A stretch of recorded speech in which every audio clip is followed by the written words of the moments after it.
Chapter 1386. Luo Zhan almost screamed.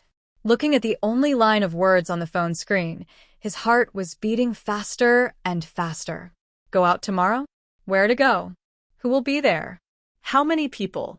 Just the two of them? Countless thoughts flashed through Luo Zhan's mind, but after thinking about it, he replied slowly, "What time tomorrow? I'm a little busy during the day. I have a case to do, so I'm working overtime." Lu Yihan, tomorrow night. There are a lot of friends, many of whom you know. Let's go together? Oh, a lot of friends, and they all know each other. Luo Zhan was a little disappointed. After about a minute, he replied, "Okay, whatever, let's go. We haven't seen each other for a long time." Luo Zhan put down the phone, turned his head, and continued to work. Time flew by. Luo Zhan had a day of meetings, and he was a little tired. But thinking of the date tonight, he calmed himself down. After tidying himself up, he asked Lu Yihan for the address. It was a bar. There were many people there, and people in Lu Yihan's company liked to go there to have sex. There were many beautiful women and handsome men there, and the business was very good. Luo Zhan had always heard them talk about it, but he had never been there. He drove there with the GPS. As soon as he entered the bar, a beautiful woman with a slender waist came up to him, with a charming smile on her face. Luo Zhan saw the smile, and the woman was looking at him, so he smiled back subconsciously. But who knew that the beautiful woman would smile like that, and she would come to Luo Zhan and say, "Why haven't you come for a long time? I miss you so much." Then she hooked one leg and hugged Luo Zhan with one arm. Luo Zhan was shocked and said, "What are you doing?" Seeing Luo Zhan's reaction, the beautiful woman laughed and said, "Don't you know me? Last time, we went to the Shangri-La Hotel. Tonight, let's go." Hearing this, Luo Zhan knew that it must be Luo Rant's romantic debt. Pushing the beautiful woman away, Luo Zhan said seriously, "Beauty, you have the wrong person. The person you know is my twin brother. I don't know you." The smile on the beautiful woman's face froze, and she pushed Luo Zhan charmingly. "You're so annoying. Just say it. What are you pretending for? What's wrong? Do you have a new prey you like? Do you want me to help you as your little sister?" Luo Zhan replied, "No. I'm here to find a friend. I'll talk to you later. Bye." With that, he slipped away. The beauty was flustered and exasperated. "Damn you, stinky man. You don't want me anymore after just one time? It's not that cheap." Luo Zhan only felt as if there were needles on his back. He turned his head and saw the charming beauty just now glaring at him. He immediately turned back. Damn it, this damned Luo ran. "Luo Zhan, here." A familiar voice came. It was Lu Yihan's colleague. Luo Zhan walked over and saw Lu Yihan sitting in the crowd. Lu Yihan seemed to have lost a lot of weight, looking taller and slimmer. The blue veins on the back of his hands were more obvious, and his Adam's apple and cheekbones were more prominent. This fellow didn't seem to have seen second brother's sister-in-law recently. Could it be that he's lovesick? Thinking of this, Luo Zhan felt a little upset. Chapter 1387. Luo Zhan's shoulder was hooked, and Lu Yihan's colleague suddenly came up, holding a glass of wine in his hand, and said, "Come on, drink up." Subconsciously turning his head to look at Lu Yihan, Luo Zhan took the glass of wine and drank it all at once. Good alcohol tolerance.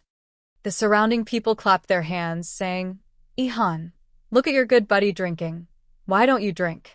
Come on, it's not a big deal to fall out of love. It's not a big deal." The amount of information in these words almost made Luo Zhan spit out the wine in his stomach again. This fall out of love? This guy fell out of love? Got dumped? How could it be? Yes, don't you know?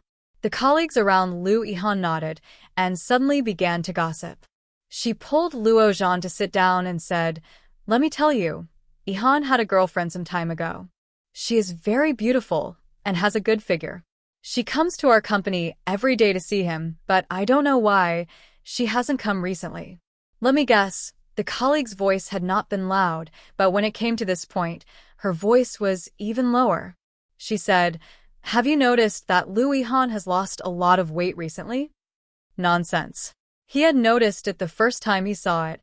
Luo Zhan turned to look at the colleague and asked, "Is it because he was dumped and he is heartbroken, so he is like this?" No, no, no. The colleague immediately shook his head and said, "How could this guy be dumped by a woman? He was the one who dumped that girl." Ah? Luo Zhan could not understand and asked, "Why?"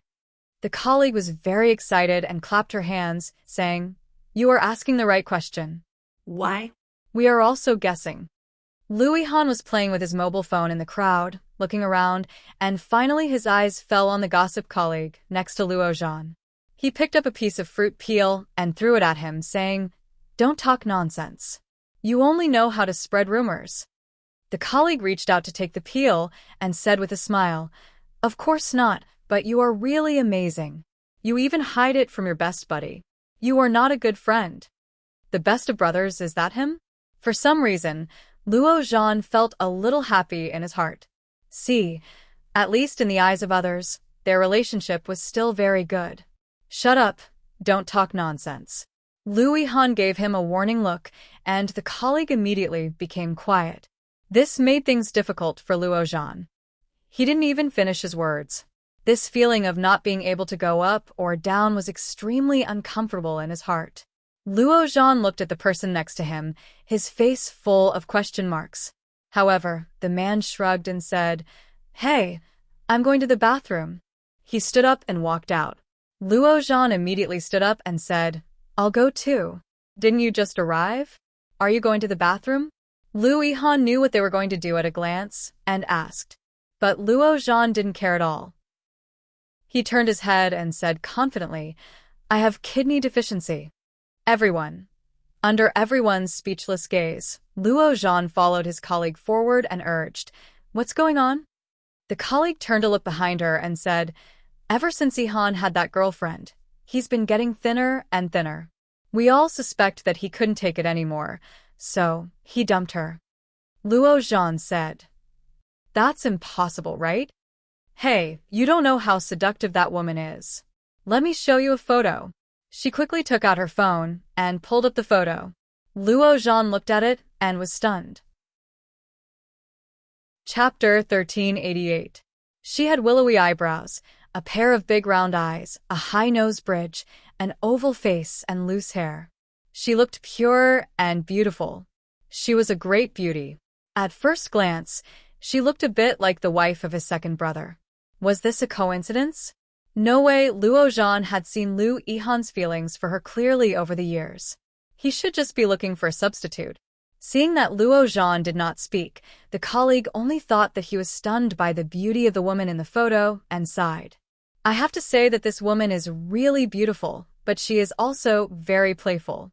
At first glance, you can tell that she is a strong woman, so Lu Yihan can't stand it." In other words, they had slept together? Luo Zhan felt uncomfortable. Staring at the photo, he pretended to ask casually, "How is her personality?" "Personality. Quite wild and hot. I like this type. However, I can't flirt with my friend's wife, or I will." Luo Zhan could not listen anymore, turned around and walked back. "Hey, okay, I will stop pretending. Why are you running?" The colleague shouted behind Luo Zhan. Luo Zhan's mind was full of that face. That face was indeed somewhat similar to Su Qianxi's. Quite wild and hot, that was to say it was not the same as Su Qianxi. Su Qianxi's character was very gentle and well-behaved, and she was always with his second brother. So, did Lu Yihan break up with her because of this? Because the girl's character was actually not the same as Su Qianxi's, so Lu Yihan felt that he had found the wrong substitute, so he broke up with her. So, why did Lu Yihan lose so much weight during this time? Was it because of a bad appetite? Or was it because of a bad stomach?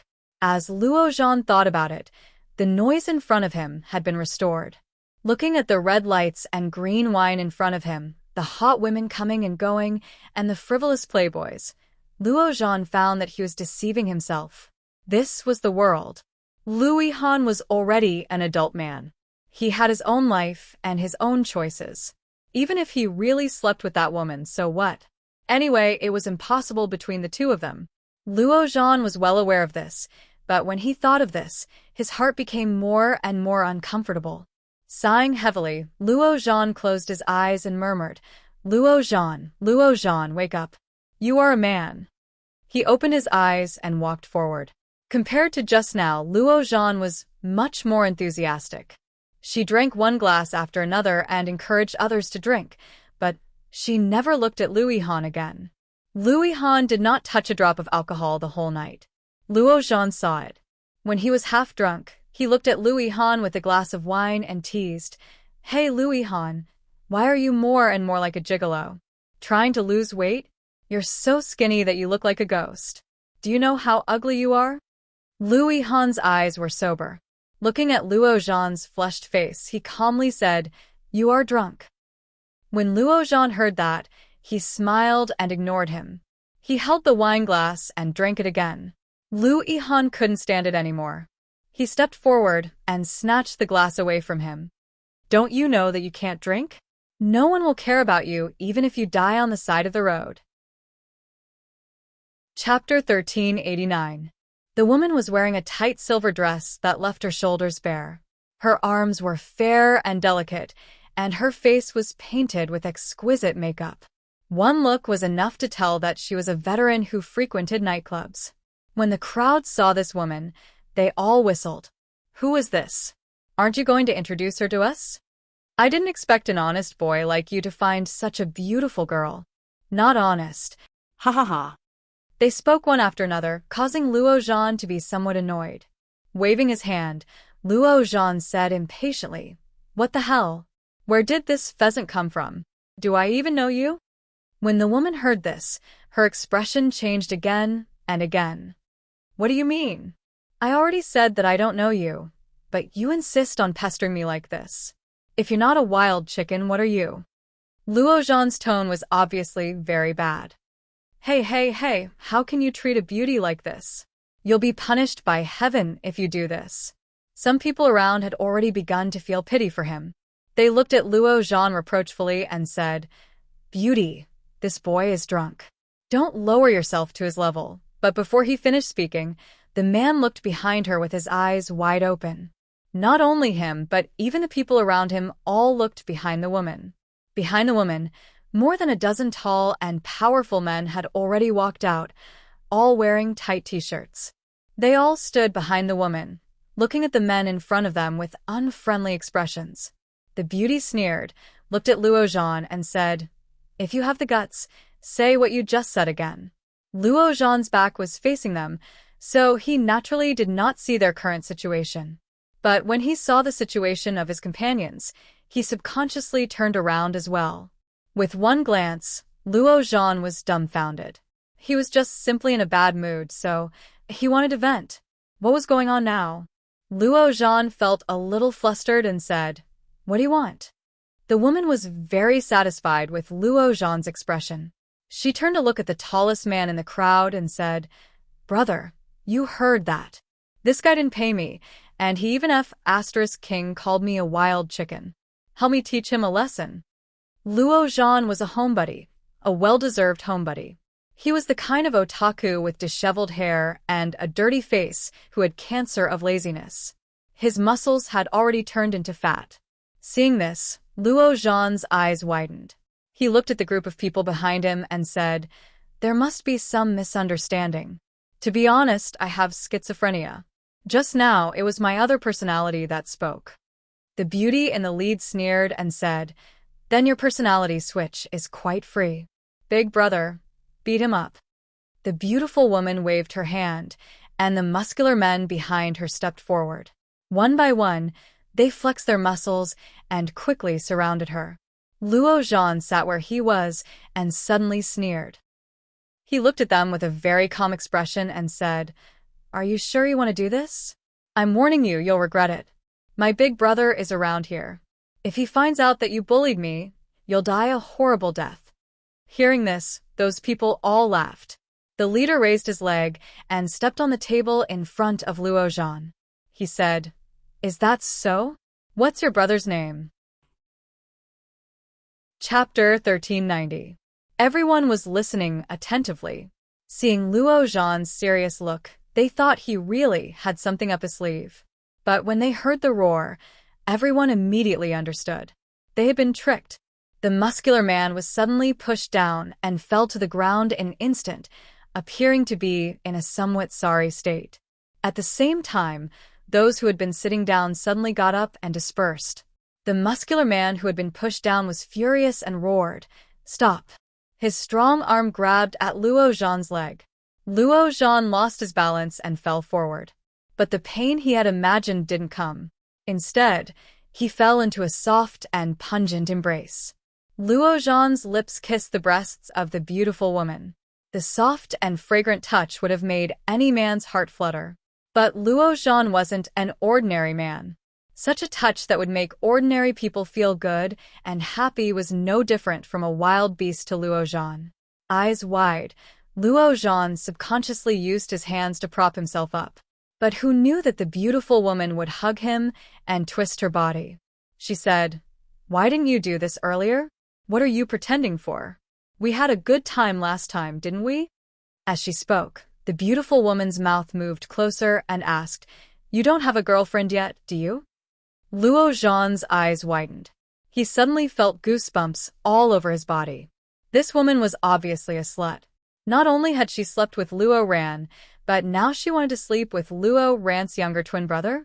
Puffed. How could the two good children of the Luo family be tainted by such a slut? Luo Zhan turned his head in resistance and pushed the beautiful woman away.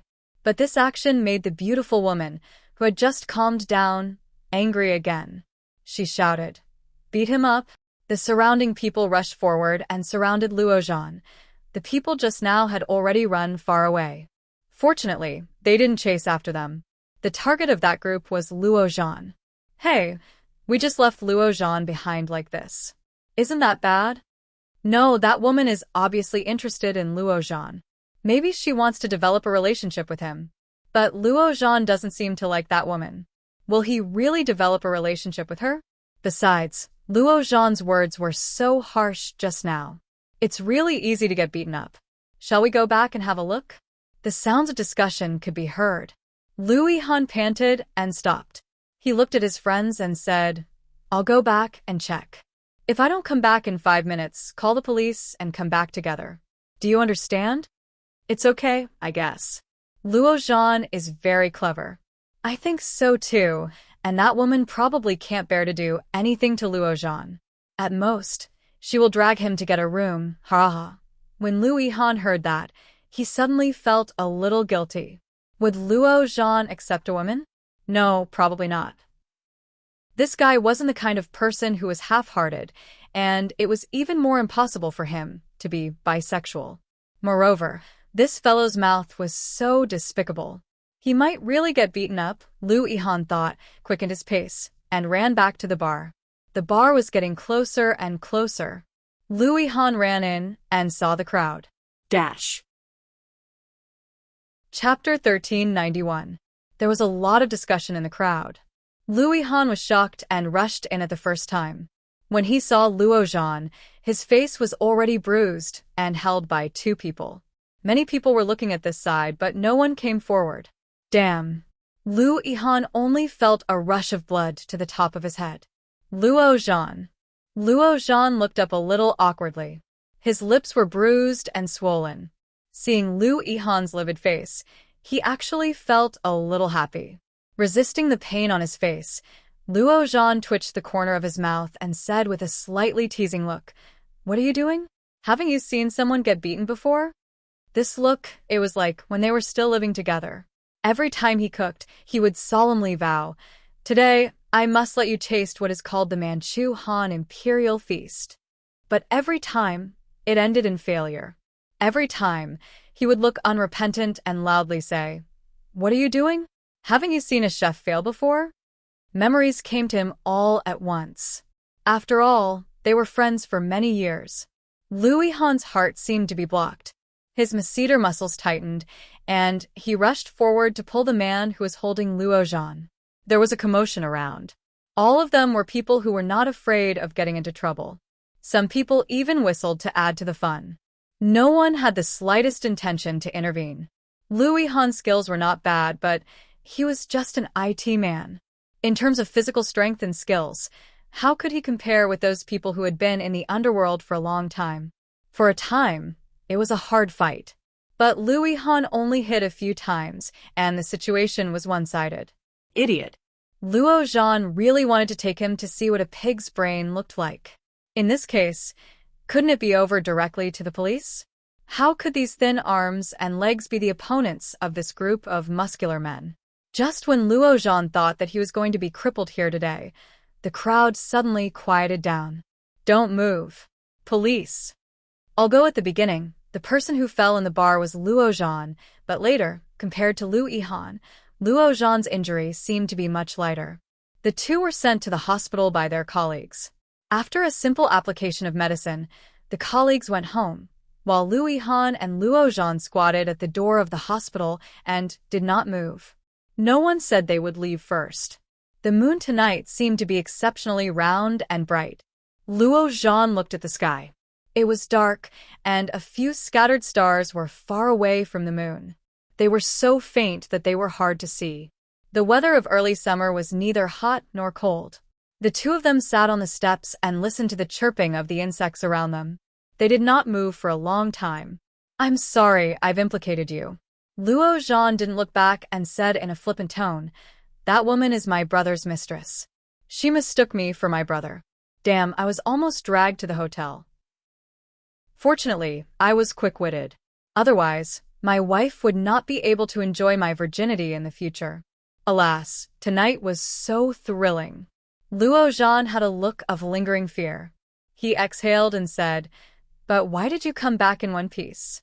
They would let me go after beating me up a few times. After all, with my looks, they wouldn't bear to beat me up too much. You're different. You're ugly from head to toe.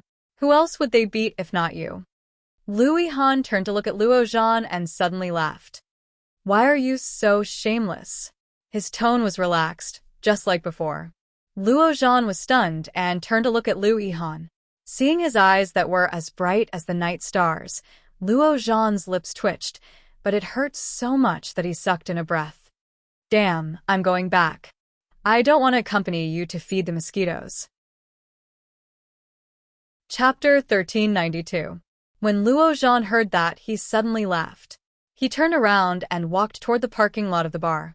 Raising his head, he glanced at the hazy moon above his head. It seemed that the weather was pretty good. 2 days passed, and Li Jinan didn't appear in the office.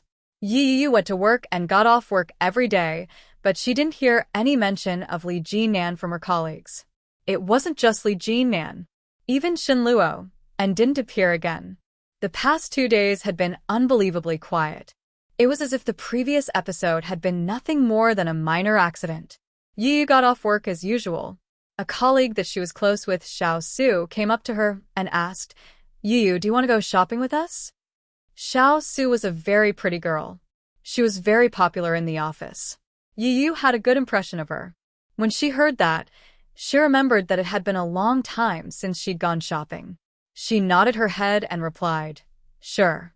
Xiao Su's eyes immediately turned into crescents. She happily said, "Let's go eat then. I haven't bought clothes in a long time. Come on, let's eat our fill before we go shopping." She affectionately went up to Yi Yu's arm and said, "You're a celebrity. You'll definitely have better taste than I do." Yi Yu worked at the office with the mindset of learning. Everyone in the office was aware of Yi Yu's identity as an artist. They all treated her with adoration and affection. It was perfectly normal for Xiao Su to say that. But when those words fell into the ears of some people, they undoubtedly sounded like flattery. Hey, Xiao Su, even if you want to suck up to someone better, you should find someone better to suck up to. People who don't know better would think that you're so shabby now, a woman who looked a little older said. Her eyes were filled with disdain and hostility. Yi Yu knew this woman. She and Xiao Su were from the same department. The two of them were competitors for the same position, and their results were often about the same. The difference wasn't huge. All along, Xiao Su had a good relationship with the department. It was only with this woman that she was at loggerheads with. Xiao Su obviously didn't like this woman either. She snorted coldly. It's none of your business who I want to be friends with. You're just a dog trying to catch a mouse. When she was about to turn around and leave, she heard the man say, "We are all colleagues. I just don't want you to lose too badly." At first, everyone thought that there was something between her and the CEO. After all, that kind of popular role was something that all the popular stars wanted, but no one could get it. But it was given to such a half-new and half-lukewarm artist. I just didn't expect that. The man held the briefcase and sneered as he passed by Xiao Su. Xiao Su was a little angry and said, "Why are you so dark in your heart? You got in through a proper audition. Her acting skills are much better than that thigh you hugged. It's just that her luck wasn't that good. Who would have thought that they would encounter such an accident during filming?" Little Sue's heart ached a little. Yu didn't give up on herself. She even came to the company to study. She's much better than you. The man's face was full of disdain. Idiot. With that, he walked away with his head held high. Halfway down the stairs, a rather inconspicuous Land Rover stopped in front of them. The car window was rolled down, revealing the slightly scarred and resolute face inside. He turned to look at Yu and said, "Get in." Dash. Chapter 1393. Xiao Su and the girl who had just spoken were shocked. They looked at her in disbelief. Li Jinan sat in the car calmly. The scab on his face had already formed a scab. It was eye-catching on his clean and handsome face. Yu was shocked to see Li Jinan like that. When she heard that word, she looked at the two colleagues beside her. At that moment, it wasn't just the two of them. Even the passers-by were looking at Yu strangely. Yu felt a chill down her spine. She braced herself and asked, "GM Li, is something the matter?" When Li Jinan heard that, he only glanced at her and repeated, "Get in the car." With her colleagues watching, Yu was a little reluctant. If I get in the car at that moment, what will my colleagues think? Will they think that I'm Li Jinan's mistress? Just as Yu was deep in thought, Xiao Su nudged her and said, "Yu, GM Li is calling for you. Hurry up and get in the car." Shun is nearby. Li Jinan didn't say his name. The look he gave her was unreadable. I could only get the police to keep him in custody for 48 hours. He was released last night. Yu was stunned. Her heart skipped a beat. She instinctively looked to her left and right. Yu naturally knew who Shen Liangchuan was referring to. No wonder she hadn't seen Shen Luo and for the past 2 days. He had been detained by the police. She knew that Shen Luo and wouldn't let it go so easily. "Get in the car. This is the last time." Li Jinan's voice was low. As he spoke, he started the car. Yu's heart skipped a beat. She turned to look at Xiao Su apologetically and said, "I'm sorry. Let's do it another day." With that, Yu opened the front passenger door and got in. Without waiting for Yu to fasten her seatbelt, Li Jinan stepped on the accelerator and drove forward. The car was big, but the air pressure was a little low. Li Jinan drove a little fast. Yu fastened her seatbelt, but her heart couldn't stop racing. "Miss Yi, do you love your husband?" Li Jinan asked without turning his head as he placed both hands on the steering wheel. Yu never expected that the first thing she would hear from Li Jinan after getting into the car would be that. When he buckled his seatbelt, the sound of the buckling was especially loud. She looked up at Li Jinan. His side profile, which was usually almost perfect, now had a few scratches and scabs. He still looked a little out of place. Sensing Yu's shocked gaze, Li Jinan turned his head to look at her. He quickly averted his gaze and looked straight ahead. Yu was still in a state of shock. It took her a long time to regain her composure. She mumbled, "GM Li, why do you ask?" "Your husband is sick." Li Jinan was concise and to the point. "I can tell that he's a little out of his mind. I see that you're often in Kingstown. Even when you were hospitalized, he didn't come by more than a few times. I heard from your sister that you don't have a good relationship with your husband. Is it a marriage of convenience? Marriage for show. In other words, marriage for show. It usually occurs in homosexuals and people with high status who have hidden diseases. This kind of person needed a partner to maintain their image in society, but there would be no love or sexual relationship with the partner they married. The other half of such a person was very pitiful. Chapter 1394. Wasn't their marriage just a marriage of convenience? Apart from the marriage certificate, there was no other relationship between her and Shin Luo, and that was similar to that between husband and wife. Nothing at all. The love of the past also slowly dissipated along with the coldness he had been showing all this time. Yi Yuyu's eyes were filled with sorrow. The smile on her face was filled with indescribable bitterness. Li Jinan took in her expression clearly. Very quickly, he turned his head back and slowly said, "Get a divorce. Marry me." If Yi Yu had only been shocked a moment ago, then she was now terrified. She looked at Li Jinan in disbelief. It was as if she was looking at a lunatic. Li Jinan drove steadily. His voice was magnetic, but his tone was cold. When he said those words, his face didn't show much emotion. In fact, he was expressionless. This must be a joke, right? Yi Yu was a little frightened. She laughed dryly and said, "GM Li, please don't make such jokes."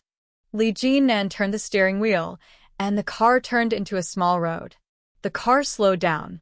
The car quickly came to a stop. Li Jinan turned his head to look at her and asked, "Do I look like I'm joking?" Indeed, he didn't. Furthermore, would Li Jinan joke? He didn't look like someone who would joke. He was from a military background. He was a man of his word, wasn't he? But why would Li Jinan have such thoughts? Yi Yu felt a little frightened. She looked at Li Jinan without saying a word. Li Jinan looked at her. He took out a pack of cigarettes and slowly lit one. Yi Yu stared at the orange-red flame that burned the tip of the cigarette into ashes. The flame flickered, mirroring her current mood. "I've never had a girlfriend, and I've never touched another woman. That night was your first time, and it was my first time as well. No matter how you look at it, you're not at a disadvantage." Li Jinan flicked the ash off his cigarette and said, "Since your relationship with your husband isn't harmonious, it's best to get a divorce early." A marriage of convenience. The only thing that mattered between them was profit. Li Jinan didn't think he was bad. At the very least, he was much better than Shin Luoan. Compared to a husband of convenience who is prone to domestic violence, an outstanding man like Li Jinan should be much more attractive. A normal woman, no matter how stupid she was, would know what to choose. Li Jinan was very confident. He didn't think that Yi Yu would reject him. When Yi Yu heard those words, she felt a little uncomfortable. Because it was her first time, and because she had never had sex with Shin Luo and before, he felt that she was acceptable, so he felt that he could marry her. Was that what he meant? And would it be Li Jinan's first time? Li Jinan was only 1 year younger than Shin Luo, and he was already 29 years old. Such a man still had his first time, and it was with her. Yi Yu found it hard to believe. "GM Li, I'm married. With your status and background, you can go find young and beautiful girls who haven't been married before." She couldn't understand what he was thinking. She continued, "If you feel that you need to be responsible for me because it's my first time, GM Li, I can tell you very clearly that there's no need." Chapter 1395. Equality? Yi Yu stared at the side of his face in a daze. The wind from the window was rather strong. Li Jinan's eyes were squinted by the wind. He turned his head to look at Yi Yu. His red lips parted slightly as he continued, "Now that things have already happened, I think Miss Yi is very suitable." "Very suitable? Does that mean they are very compatible in bed?" She laughed and said, "GM Li, I've been married before. That's already unfair to you. Furthermore, I don't think we're suitable for each other. Your status is too high, and your net worth is too high. I can't match up to you. Besides, it's not up to me to decide whether or not we get a divorce." Wasn't it up to her to decide whether to divorce or not? Li Jinan raised his eyebrows slightly, but in his heart, he felt that it was only natural. After all, wouldn't a marriage of convenience be formed only after reaching an agreement of benefits?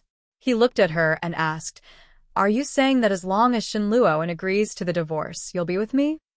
When Yi Yu heard that, she looked at him as if he was a lunatic. He had originally thought that this fellow was quite normal and decent.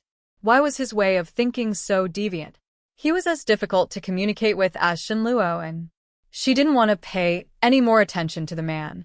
She reached out to open the car door and said, "Thank you for bringing me here. I can go back on my own." As she spoke, she had no intention of stopping. Yi Yu quickly got out of the car, slammed the door shut, and turned to leave. Li Jinan turned his head to look. The wind outside was very strong. Yi Yu's dress clung tightly to her body, making her look especially thin and frail. Just now, she had tacitly agreed, right? Li Jinan put out the cigarette and looked at himself in the rearview mirror. He raised his eyebrows slightly. Yi Yu was a good woman. Since Shenluo and couldn't give her happiness, he would. Yi Yu hailed a taxi. When she got in, Li Jinan's rebellious words kept replaying in her mind. There were millions of good girls in the world, but he actually persuaded a married man to divorce and be with him? The more Yi Yu thought about it, the more she felt that he was toying with her. How could a normal 29-year-old man not have had a girlfriend? Furthermore, how could a normal 29-year-old man not have had a girlfriend? Secondly, Li Jinan was so good that all the women in Kingstown would flock to him with a single word from him. Why did he have to hang himself on a tree like her? Moreover, in Shenluo An's words, she had been married before and divorced before remarrying. In the eyes of others, Li Jinan was like picking up used shoes. How could the Li's family allow their descendants to pick up used shoes? Yi Yu had figured it all out. She felt even more stifled. She cursed in a low voice, "You're crazy." The taxi driver glanced at the rearview mirror with a strange expression. Yi Yu ignored him and drove straight to their destination. Yi Yu opened the car door and made her way back home. Just as she reached the entrance of the estate, she saw a familiar figure walking in the garden in front of the estate. The man raised his head. It was obvious that he had seen Yi Yu. His hands were in his pockets. His eyes were sinister as he looked at Yi Yu with a faint smile. When Yi Yu saw the man, her heart skipped a beat. She stopped in her tracks. Chapter 1396. Shenluo An's voice was very slow. His eyes were fixed on Yi Yu. His footsteps were neither fast nor slow, but every step he took seemed to trample on Yi Yu's heart. Yi Yu looked at Shenluo, and her heart beat faster and faster. The man in front of her had dark circles under his eyes, but it was obvious that he had freshened up and changed his clothes. He didn't look like he had been imprisoned.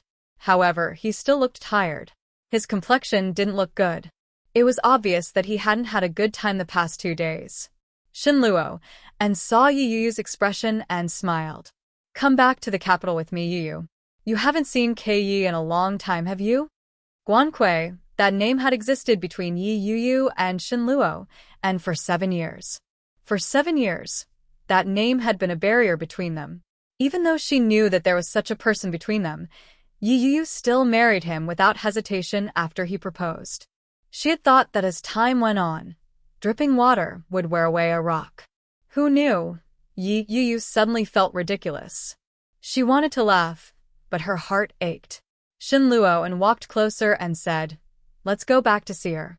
I think she must miss you very much." Shenluo An's expression was very normal. He looked at her and slowly said, "Also, Mom and Dad have been talking about you lately. You don't want to go back during the holidays. You're the daughter-in-law of the Shin family, after all. Even if your heart isn't here, you should still show the proper etiquette. If it was Yi, he wouldn't have been so rude." "Is that so?" Yi Yu looked up at Shenluo, and without backing away. "I heard that Guankui's condition has improved a lot recently. Didn't you go to see her?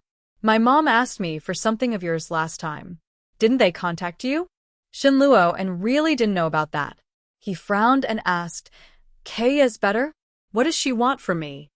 Yi Yu carefully looked at Shenluo An's expression and smiled. "She wants your essence of the night." Shenluo An was stunned. He looked at Yi Yu, and his face darkened. Nonsense. How could Kay want something like that? Guankui's personality was very pure. Because of her family, she might have been a little arrogant, but she was also very kind. If one were to describe Yi Yuyu as a beautiful lily whose fragrance wafted from miles away, then Guan Kui would be the sweet and lovely daughter of a humble family. She was a jasmine that people couldn't help but love. She exuded an elegant and enchanting temperament from head to toe. She was so clean that she was above the common people. However, such a girl had been ruined by a wild lily in the past. Shen Luo and looked at Yi Yuyu's face and became more and more impatient with her. He sneered and said, "She's already been forced into this state by you. At this point, you still want to defame her? Yi Yuyu, you're getting more and more despicable." Every word that came out of Shen Luo's mouth was like a venomous dart. Not a single one missed, and every one of his moves was deadly. It was always like that. Guan Kui was beautiful, but she was evil. Her family, her lover, and no one believed her. Yi Yu looked at Shen Luo and chuckled. She averted her eyes and said, "It's up to you whether you believe me or not. I've already conveyed my message. Since Guan Kui has regained consciousness, she probably needs you the most. It's a pity that I've been busy with work lately, so I won't be going back with you to see her. You can go by yourself." Chapter 1397. You're feeling guilty, aren't you? Shen Luo was already standing in front of Yi Yuyu. The distance between them was only a step. Are you afraid that you'll feel guilty when you see her?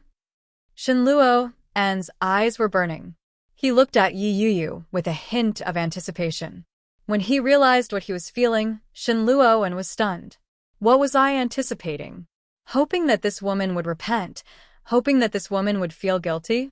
Shen Luo laughed at the thought. It wasn't clear whether he was saying it for Yi Yuyu or himself. Shen Luo muttered, "How is that possible? If I felt guilty, you would have felt guilty a long time ago." Yi Yuyu's gaze was calm as she replied, "I've said it before. It wasn't me. I won't admit to anything that wasn't done by me. I said the same thing back then, and I still say the same thing now." The anticipation in Shen Luo's heart completely dissipated. His gaze returned to coldness. With both hands in his pockets, he asked, "Aren't you going to invite me to your house?" "I'm sorry. I'm not interested." Yi Yuyu walked around him and prepared to leave. Before she could take a step forward, he grabbed her arm. Shen Luo stared at her. His gaze was malicious, and his grip was strong. He said, "But I'm very interested. We've been married for more than half a year, and we haven't slept together. You're still a virgin, aren't you? I'd like to verify it myself." When Yi Yuyu heard that, her breathing quickened. An indescribable emotion suddenly expanded in her heart and exploded. She waved her hand violently in an attempt to shove his hand away, but all she got was a heart-wrenching pain. "What? You don't dare?" The suspicion that Shen Luo had been harboring for a long time was confirmed. "Yi Yuyu, did you cheat on me?" It sounded like a question, but there was no doubt in his tone. Yi Yuyu's heart skipped a beat. Her face turned red. She gritted her teeth and yelled, "What are you doing? Let go of me." Shen Luo's masseter muscles tightened, and he tightened his grip on her hand. Yi Yuyu screamed and yelled, "Help! Let go of me!" The commotion between Yi Yuyu and Shen Luo was very eye-catching at the entrance of the neighborhood. At that moment, Yi Yuyu's screams attracted the attention of many of the residents. The two burly men who lived in the neighborhood had just parked their car. When they heard Yi Yuyu's shout, they immediately looked over. At first glance, they recognized that the girl was their neighbor. The two of them rushed over and shouted, "What are you doing? Let go!" Shen Luo's heart sank. He loosened his grip and said, "I'm her husband." "No." She thanked the two burly men and ran toward the lobby of the neighborhood. "You're right," Yi Yuyu said quickly after her hand was released from her grip. The two men didn't know Shen Luo and had never seen him before. When they saw that Yi Yuyu didn't have a strong reaction, they didn't meddle. However, Shen Luo didn't know which block, which floor, and which room Yi Yuyu lived in. Now that she had run away, he couldn't find her again. Shen Luo was so angry that he gritted his teeth. But soon, He calmed down and breathed a sigh of relief. He muttered, "Shenluo," and calmed down. Wait a minute, Shunjilia seems to be very familiar with that woman's sister. Furthermore, he was a frequent visitor to Kingstown. He should know which building and which room Yi was staying in. Shenluo, and thought for a moment, and picked up his phone to call Shunjilia. Dash. Chapter 1398. Shunjilia was still in the hospital. He had just packed his things, and was about to leave when he received a call from Shenluo. And Luo Ran had just picked up his car keys when he saw Shunjilia pick up the phone. He whistled and asked, "A date with a pretty lady? It's my brother." Shunjilia picked up the phone and picked up his backpack. "Hello? Are you close to Yi Qianqian?"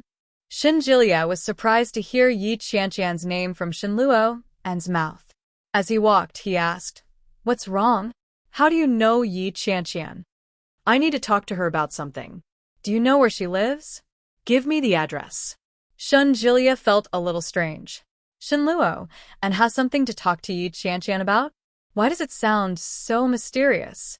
Yi Qianqian hates Shenluo, and is he going to cause trouble for Yi Qianqian? Shunjilia was silent for a moment before saying, "I have a good relationship with Qianqian, but she's always moving. I don't know where she lives now. She used to live in Jinlonggang. Do you want to go there and take a look? Building 305. Go take a look." Jinlonggang? Shenluo, and looked up at the entrance of the neighborhood. The words Wangjiang No. 1 came into view. "Isn't Yi Qianqian living with Yu? Shenluo, and frowned and nodded his head. All right. Thanks. "Brother, why are you looking for her?" "It's nothing. Go on with your work." "Oh, right. Our hospital recently received a special patient. Do you know who it is?" Shunjilia walked out with Luo Ran. They were already at the elevator. "I wanted to call you to tell you, but I forgot." When Shenluo heard that, he could vaguely guess what was going on. He asked, "Who is it?" "Guan Kuei." Shunjilia entered the elevator. The signal was a little bad. Shenluo heard a distorted voice coming from the other side of the phone. It wasn't clear. He could only hear the word Guan, but he calmed down and shouted, "Who? Say that again?" Shunjilia secretly clicked his tongue. Why is she so agitated? "Guan Kuei? She's the good friend that you and sister-in-law grew up together. She's sister-in-law's older sister, Guan Kuei." "Guan Kuei? It's really her. Is she in your hospital now?" Shenluo's heart ached. The hospital where Shenluo worked was a psychiatric hospital. "Yes, she's not in good spirits, but she can recognize people. The last time I went to see her, she recognized me and asked about you. I told her that you married my sister-in-law, You told her?" Shenluo's voice was a little solemn. Shunjilia's voice suddenly rang out, and he paused for a moment. "I did," Shenluo asked. "How did she react?" Shunjilia didn't know what to say. He said, "She looked happy, but at the same time, she didn't look too happy. After that, she was pushed away, and I haven't seen her since. I only saw her once." Shenluo was silent for a moment. He glanced at Yi Yu's neighborhood and said, "Help me make an appointment. I'll go visit her tomorrow." Aren't you in Kingstown? Will you be back tomorrow?" "Yes." "Oh." Shunjilia stopped in his tracks. "I'll make an appointment then. What time will you be arriving tomorrow?" 2:00 in the afternoon. "Are you alone?" Shunjilia had no choice but to turn back. Chapter 1399. Yi Yu looked down from the curtains. When she saw Shenluo's silhouette, the calm lake in her heart began to ripple. "What is he doing?" "Yu." Yi Qianqian's voice suddenly rang out, startling Yi Yu. Yi Yu turned her head and said, "You scared me to death." Yi Qianqian didn't think much of it. She giggled and asked, "What's wrong with you?" What are you looking at? Yi Qianqian looked down. When she saw Shenluo she got angry. "What's that guy doing here again? Harassing you?" "No, he's just here to see me," Yi Yu said. "Pfft! I don't believe you. He didn't even come to see you when you were hospitalized. What nonsense are you talking to me about now?" Yi Qianqian rolled her eyes at her. Hey, just leave him be. Yi looked down at Shen Luo, and with her brows furrowed. Shen Luo, and is indeed different from before. Is it really as Li Jinan said? Is there something wrong with his mind? That shouldn't be the case, Shen Luo, and is such a capable and intelligent person. He should be able to adjust himself. With that thought, Yi relaxed and changed the topic. What are we eating tonight? At the capital's leading psychiatric hospital. In VIP Room 1, the afterglow of dusk shrouded the room in darkness. A young girl was curled up in the corner, staring at a painting hanging on the wall in front of her. Her eyes were empty, and she was in a daze. There was a sudden knock on the door. A middle-aged man walked in. When he saw the young girl in the room, his eyes were filled with pity. He walked to the wheelchair and squatted down. Are you hungry? He asked softly. The girl's eyes slowly began to glow. She turned her head and gently shook her head. Daddy brought you your favorite cake. Do you want to eat some? The girl shook her head again. Her face was expressionless. She turned her head and continued to stare at the painting. Have some. After you finish one, Daddy has some good news for you. Guan Yanhong coaxed his daughter and said, Come and have some. Guan Kui turned her head to look at her father and gently shook her head. I'm not hungry. Her voice was hoarse. It sounded like the friction between two pieces of wood. It was unpleasant to the ears, but when Guan Yanhong heard it, it was as if he had heard the sound of nature. No matter what, you have to eat some. Do you want to see Shen Luoan? Lo, and those two words, which she hadn't heard in a long time, brought a spark to Guan Kui's eyes. She asked, Did you tell him that I've recovered? Guan Yanhong shook his head. No, but he must have heard about it recently. He made an appointment to visit you tomorrow. Why don't you eat something first? Make him fat so that he'll like you tomorrow. There was finally some color in Guan Kui's eyes. She looked down at the cake in Guan Yanhong's hands and asked, Dad, is Shen Luoan married? Guan Yanhong's smile froze as he looked at Guan Kui. Guan Kui's gaze was unexpectedly calm. Guan Yanhong looked at her for a long time before asking, How did you know? With you, right? Guan Yanhong hesitated for a moment before nodding his head. Guan Kui lowered her head. Her lips curled into a smile. Very quickly, she burst out laughing. 7 years of nightmares, 7 years of tragedy, 7 years of hesitation, and 7 years of confusion. In those 7 years, Guan Kui hadn't thought about it for a single day. If she hadn't fallen off the cliff back then, would everything have been different? Chapter 1400. The best years of a woman's life had been wasted in vain. Her former lover had become the husband of another woman. Guan Kui's smile widened, and she said, Just you wait. I'll make them pay for what they owe me. Guan Yanhong's heart ached as he looked at his daughter. All he could do was smile and bring the cake to her mouth. It was the 3rd day since Ming returned to Kingstown. Lily stayed with the Shin family in the capital and saw Shin Manting every day. At first, she felt a little awkward, but after a few days together, she got used to it. Although she was used to being with the Shin family, she wasn't used to living alone in the capital. Lily lay on the bed with her phone in her hand and sent Ming an emoji. Yuli, hubby, squinting smile. Yuli, why Yuli rose, Ming. Yuli, squinting smile, what are you doing?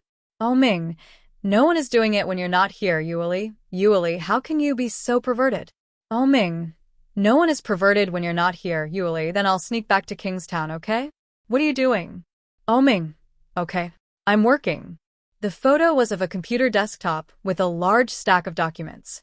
It looked like it was densely packed with words and a lot of data that Lily couldn't understand. Lily didn't even look at it and replied, It's past 9 o'clock and you're still working. Ming, you're not here, so I can only work.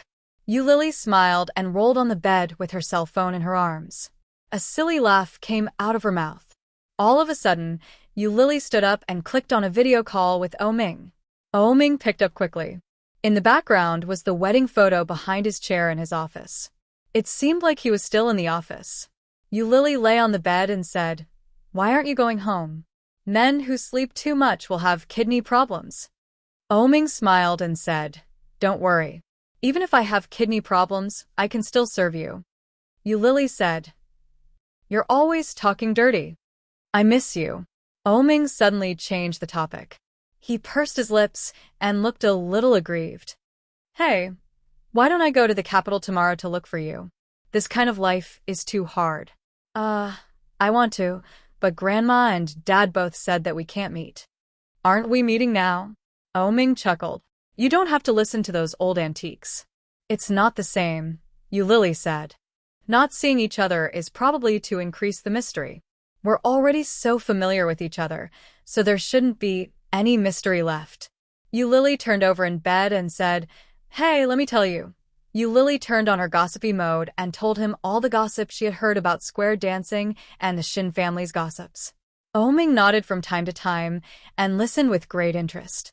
The two of them chatted until late at night before hanging up reluctantly.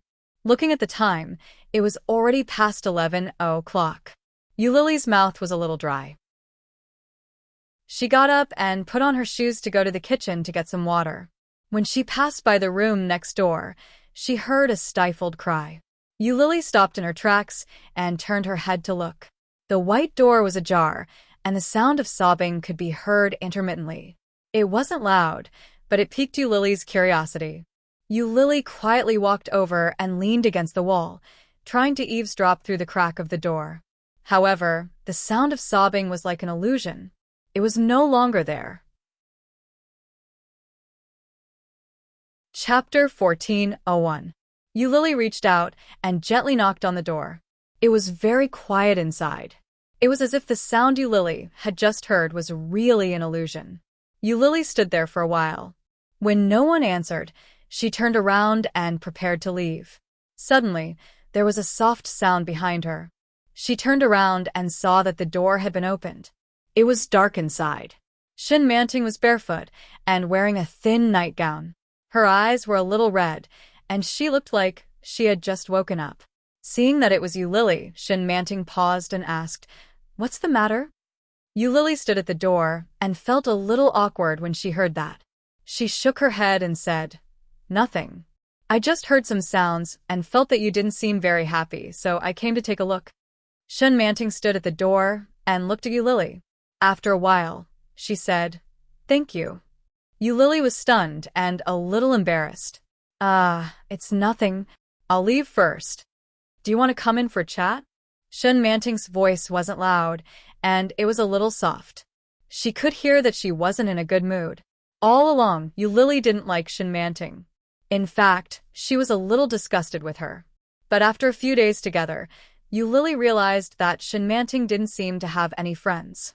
Every day, Yulili would go back and forth between the company and home. Yulili had accompanied old Mrs. Shun and heard a lot about Shin Manting. "This girl is very lonely." Yulili thought about it and nodded. Shin Manting's room was smaller than old Mrs. Shun's, but it was bigger than the guest room that Yulili was staying in. What made Yulili feel a little strange was that in addition to Shin Manting's things, there was also a man's things in the room. The man's tie was on the bedside table. It was particularly conspicuous in this woman's room. "Is it Shin Luo-in?" Yulili maintained her composure as she walked in. With a smile, she remarked, "Your room is so big." Shin Manting smiled and sat on the bed. She asked, "When is your wedding?" "The 8th of next month," Yulili said. It was supposed to be last month, but Oming's mother said that day wasn't very good. "The 8th of next month is the best day of the year." "I see. Happy wedding." Shin Manting smiled. "Do you know that I envy you so much? Oming is really good to you." This, Yulili suddenly regretted coming in. It was awkward to sit in the same room with her man's ex-fiancé and talk about this kind of thing. Haha. Yulili laughed dryly. "It's all right. He's always been like this." The smile on Shin Manting's face was a little dry and didn't reach her eyes. She asked, "Do you need a bridesmaid at your wedding? I'll be your bridesmaid in Kingstown, okay?" Yulili was even more shocked. She looked at Shin Manting in astonishment and asked, "You want to be my bridesmaid?" Can I? Since I can't be Oming's bride, I'll be your bridesmaid." "When you return to Kingstown, Take me with you, okay? Shin-Manting looked at Yu-Lily, with a pleading look in her eyes. Yu-Lily felt a little strange. Why would Shin-Manting make such a request out of nowhere? I don't have many friends, and I've never been a bridesmaid before. If you don't agree, I may never be one in this life, Shin-Manting said with a smile. I can't even be a bride, and I can't even be a bridesmaid. Chapter 14:02. Yu-Lily had always sympathized with Shin-Manting. When she heard that, her heart was filled with compassion. After thinking about it, she agreed. After that, Yu-Lily and Shin-Manting didn't have much to talk about.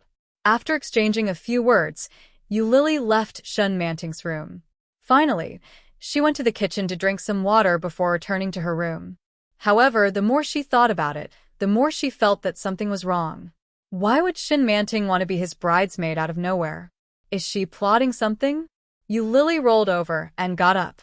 The more she thought about it, the more she felt that something was wrong. She couldn't be blamed for thinking that way.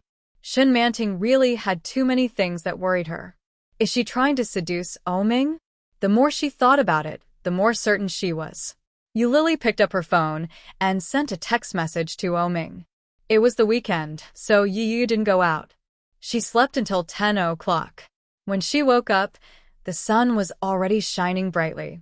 After washing up and eating breakfast, Yu changed into her sportswear and put on her headphones to go to the gym. When she was out of the neighborhood, Yu looked around. Shin Luo, and didn't know her new phone number, and she had blocked his communication app. He didn't even know which building she lived in. Is he waiting for me here? After looking around, she realized that there was no one. Yu breathed a sigh of relief, but at the same time, she felt an inexplicable sense of loss. In the end, he still left.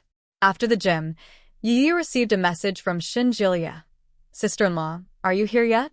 It's almost time. Yu saw the strange WeChat message and was confused. She replied. Immediately after, Shin Jilia called.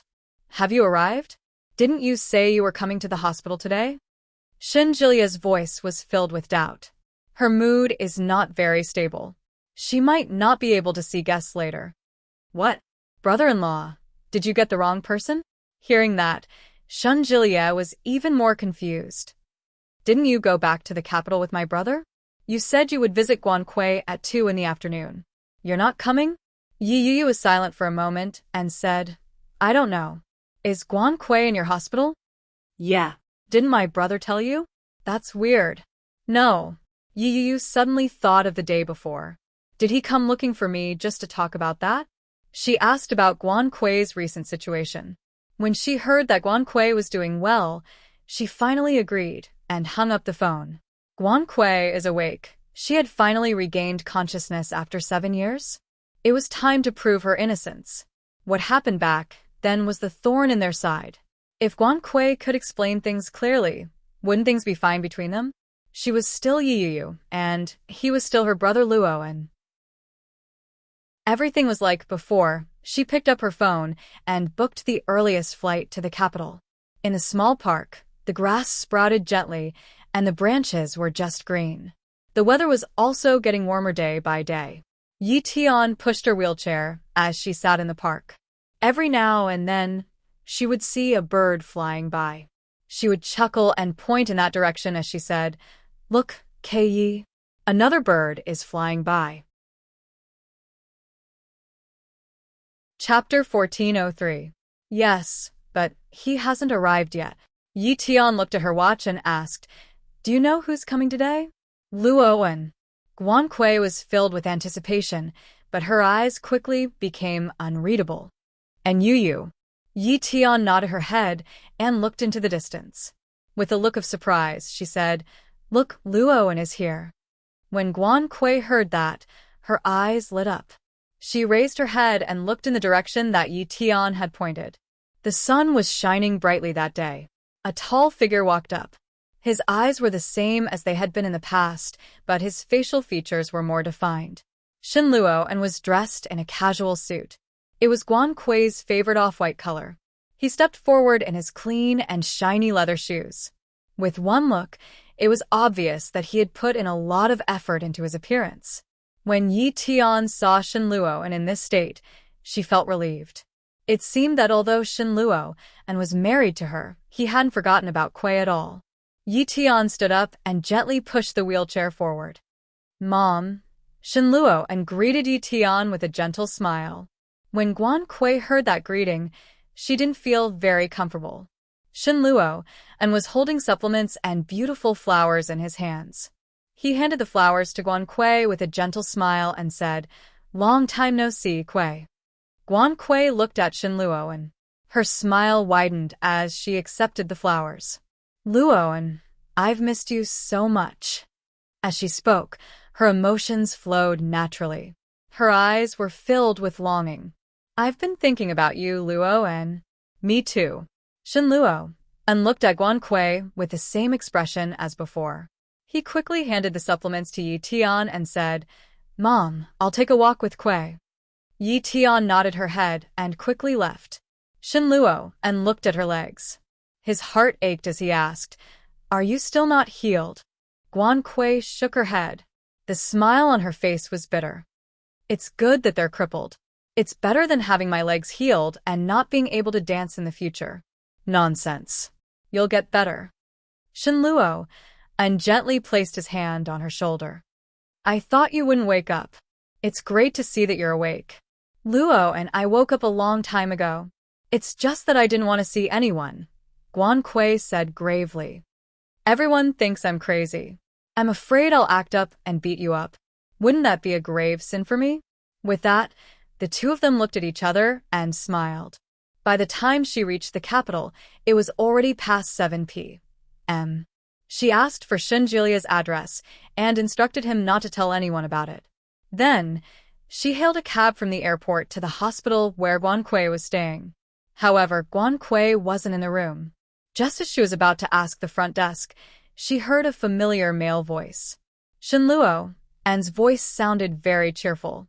He was slowly approaching them as he spoke.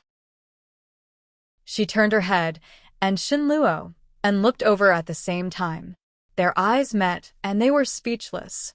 The air was inexplicably quiet. Yu had specially dressed up that day. She was wearing the season's latest dress and a pair of pretty and luxurious sandals. She looked very dignified. When Guan Kuei saw Yu, her hands gripped the sides of the wheelchair tightly. She glared at Yu. Her breathing was heavy, and her eyes reddened. She gritted her teeth and growled, "Yu." Chapter 1404. Yu stood where she was and called out, "Sister." Ah.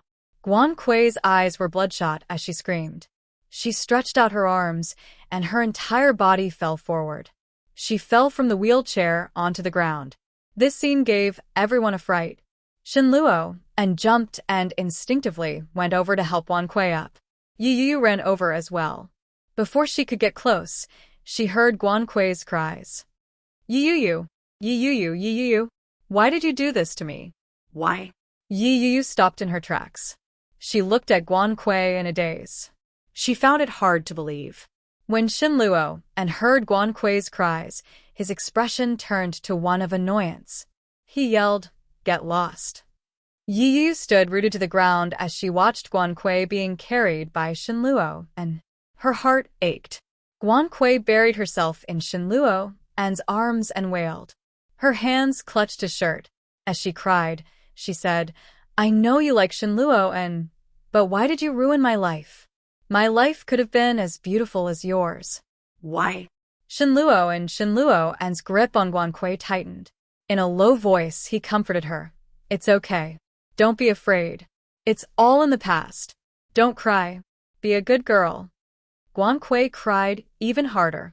She clutched his shirt tightly and said, Luo, and Shen Luo and's heart ached even more. The hatred in his eyes grew as he looked at Yu. In an angry voice, he yelled, "Get lost."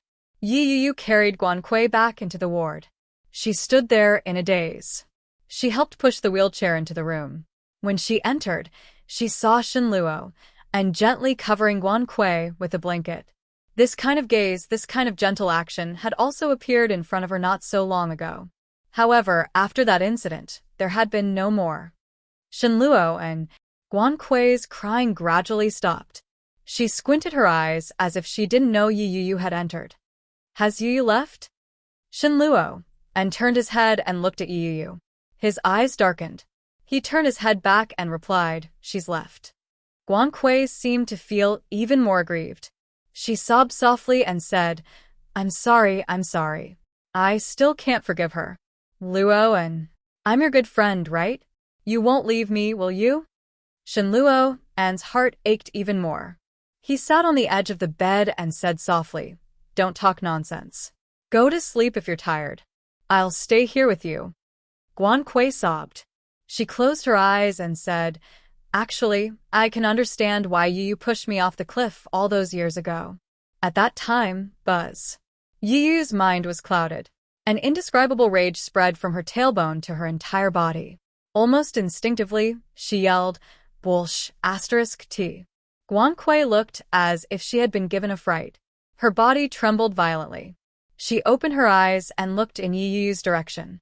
In a daze, she said, Yu, Guan Kui. Yu walked forward and glared at Guan Kui. She was furious. You were the one who fell that night. Why are you framing me? No wonder everyone blamed me all these years. Even Shenluo and didn't trust me. So, Guan Kui said it herself. Chapter 1405. How could that be? Hasn't Guan Kui been in a coma ever since that night? After she fainted, Guan Kui had been in a half-asleep state. She hadn't been in a good state. When she found out that her legs had been paralyzed, she had lost her mind and been sent to a mental hospital. It had been 7 years. For the past 7 years, everyone had blamed her, resented her, and hated her.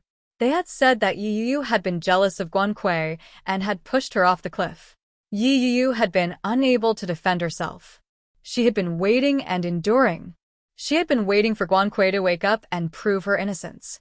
She had wanted Guan Kui to explain herself that it had been a stormy night, and she had accidentally stepped on nothing and fallen off the cliff. Who would have thought that such a public opinion and such words would come from Guan Kui's own mouth? Yu couldn't believe it. The anger and complicated feelings in her heart instantly filled her. The 7 years of suffering and the 7 years of enduring had all been wishful thinking on her part. In their hearts, they no longer believed her. No one believed her. Yu looked at Shenluo. Her eyes burned and her vision blurred. Brother Luo, and it wasn't me.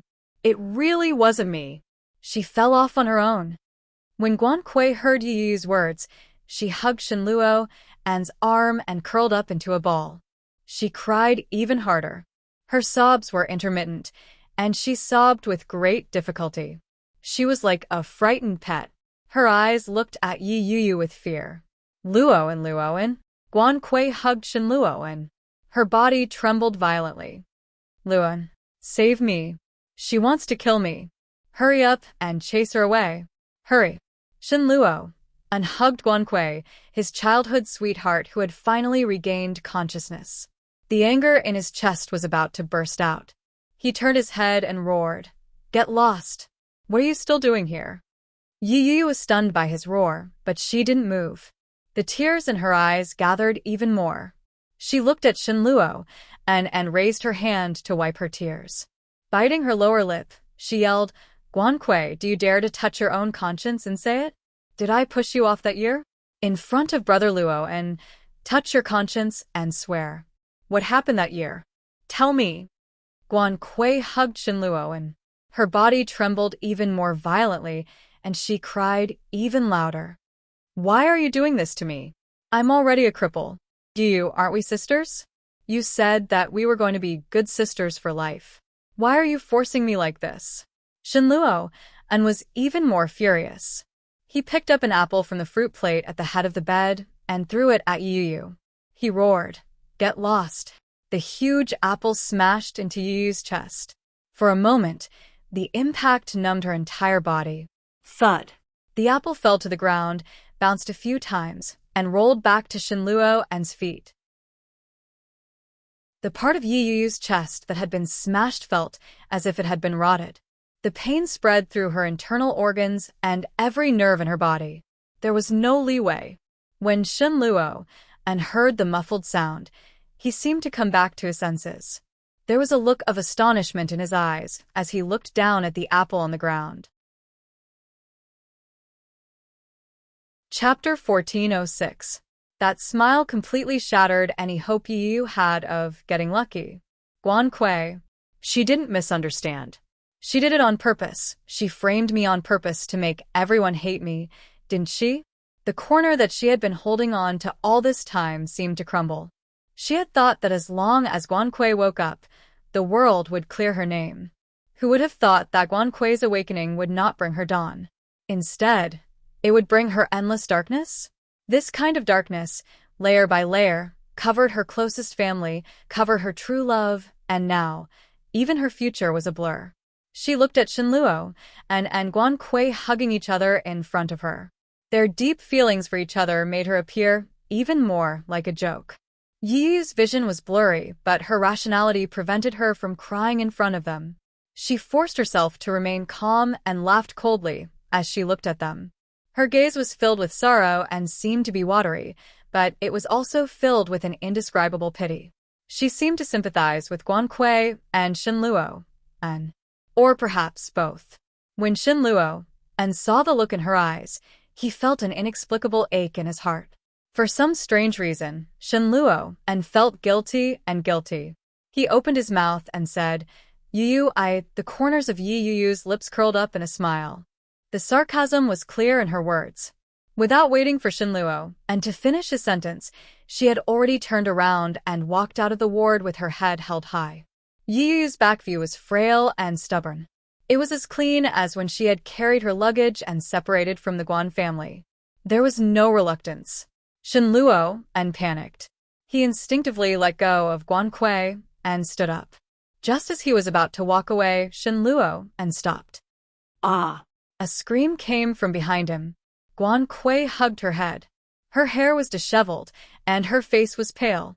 Her expression was one of despair. Luo Shen Luo stopped in his tracks. He froze on the spot, unsure of where to go. Guan Kui dragged her body over with both hands. She reached out for Shen Luo her face was covered in tears.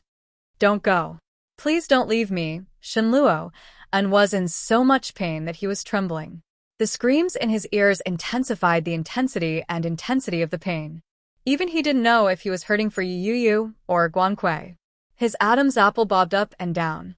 He felt his throat go dry. He turned around and supported Guan Kui. In a gentle voice, he said, "It's all right. I'm not leaving." It was as if Guan Kui had grabbed onto a life-saving straw. She grabbed onto Shen Luo's hands and buried her head into his embrace. Her tears turned into a smile. Guan Kui, who was crying tears of joy, didn't miss out on the man beside her. As he held her up, his gaze lingered on the door. Her hands gripped him even tighter. Guan Kui didn't want to let go at all. Her breathing was heavy, and the hatred in her eyes deepened. Yi Yu didn't know how long she had been walking. The view in front of her was getting wider and wider, but her vision was getting blurry. After entering the hospital elevator, Yi Yu couldn't hold it in any longer. She covered her mouth and sobbed softly. Chapter 1407. She lowered her head and walked forward. The darkness around her seemed to once again obscure her vision, and she lost her sense of direction. The passing cars, the walking townsfolk, and the warm yellow street lights shone down, but the atmosphere in the sky was overshadowed by the liveliness, making the surroundings even more gloomy. The gloomy atmosphere made Yi Yu's heart tremble with pain. All the nerves in her body began to convulse uncontrollably. Her head spun, and she couldn't take it anymore. She squatted down and burst into tears. The passers-by noticed Yi Yu, but they only took a few glances. No one went forward to comfort her. Rumble. Lightning flashed across the gloomy dark clouds. The muffled sound of thunder warned the passers-by to take shelter. After the thunderous roar, Bean-sized raindrops fell impatiently, hitting people's hair and faces, making them feel cold and numb. Clatter. The rain grew heavier. Yu squatted on the ground. Her strength seemed to have been drained. Her choked sobs were almost inaudible in the noisy rain. The people who took shelter from the rain ran quickly. Their footsteps splashed water, and the water was covered up again. Children without umbrellas had to run hard, because they had to hurry home so that they wouldn't be caught in the rain. What about children without homes? Yu laughed at herself and hugged herself even tighter. Suddenly, the sound of the rain seemed to have softened. The cold rain that had been falling continuously was also stopped. Yu was stunned. She raised her head and opened her wet and hazy eyes. The first thing she saw was a sharp, clear, and cold face. The pair of eyes that were as calm as the wind, and the moon looked at Yu calmly. It was like an ancient spring, and no one could read his emotions. Yu looked at the man in front of her in a daze. She blinked and looked at him a few times, but his face was still the same. Is it cool? His voice was cold, and she couldn't tell whether he was happy or angry. She held the big black umbrella with her well-defined knuckles, completely protecting her body. Yu opened her mouth, but she didn't know what to say. She looked down at herself. She was drenched, and she seemed to be in a sorry state. Let's go. Li Jin couldn't help but pull her up. He stuffed the umbrella into her hands and took off his suit jacket to drape it over her. A scorching warmth enveloped her. She felt a lump in her throat, and tears started to well up in her eyes again. Li Jin acted as if he hadn't seen it. He took the umbrella back, put one arm around her shoulder, and led her to his car. When she got into the car, Yu was still dripping with water. She shrunk her hands and feet cautiously. She was afraid that she would dirty herself further. Li Jin glanced at her, took out a handkerchief from his pocket, and threw it to her. Then he drove steadily. After getting into the car, Li Jin didn't say a word. Yu took the handkerchief and gently wiped her face and hair. She turned her head and stole a glance at Li Jinan. Li Jinan's side profile was chiseled, and the lines of his jaw were tight. His lips were pursed tightly, and he looked a little unhappy. Yu shrunk her feet and lowered her head to look at the handkerchief in her hand. In a low voice, she said, "Thank you, GM Li." After she opened her mouth, Yu realized that her voice was a little hoarse. It was choked with sobs, and she sounded even more pathetic. Chapter 1408. Yuyu's hair stood on end from his stare. She lowered her head in confusion and asked, "GM Li, why are you here?" The headquarters of NC Entertainment is in Kingstown. As the CEO, why is Li Jinan always heading to the capital? When she asked that question, Li Jinan's gaze deepened as he looked at Yu. He slowly said, "You can ask your sister that question. Get out of the car." "My sister? Yi Qian?" Yu was stunned for a moment. She looked out the window.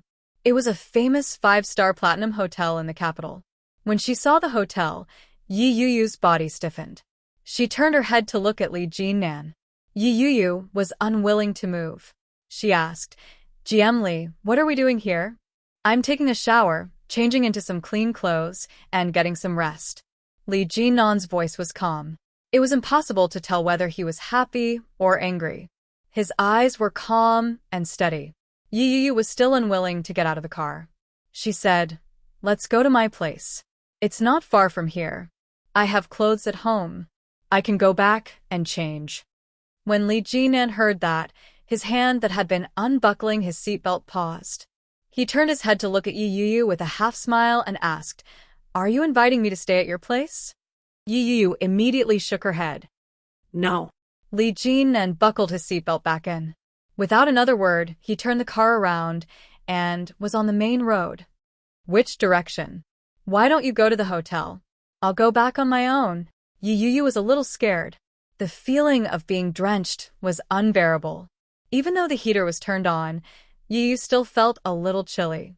She had been frightened by this guy. Li Jinan didn't reply. He looked left and right and asked, "Left, right?" "Yes." After Yu answered, she suddenly realized something. She nervously clenched her fists. "GM, I'll send you back," Li Jinnan said. He glanced at her casually. "I don't stay at a stranger's house." When Yi Yu heard that, she let out a sigh of relief and calmed down. Very quickly, they arrived at Yi Yu's place. Li Jinnan opened the car door and took out an umbrella.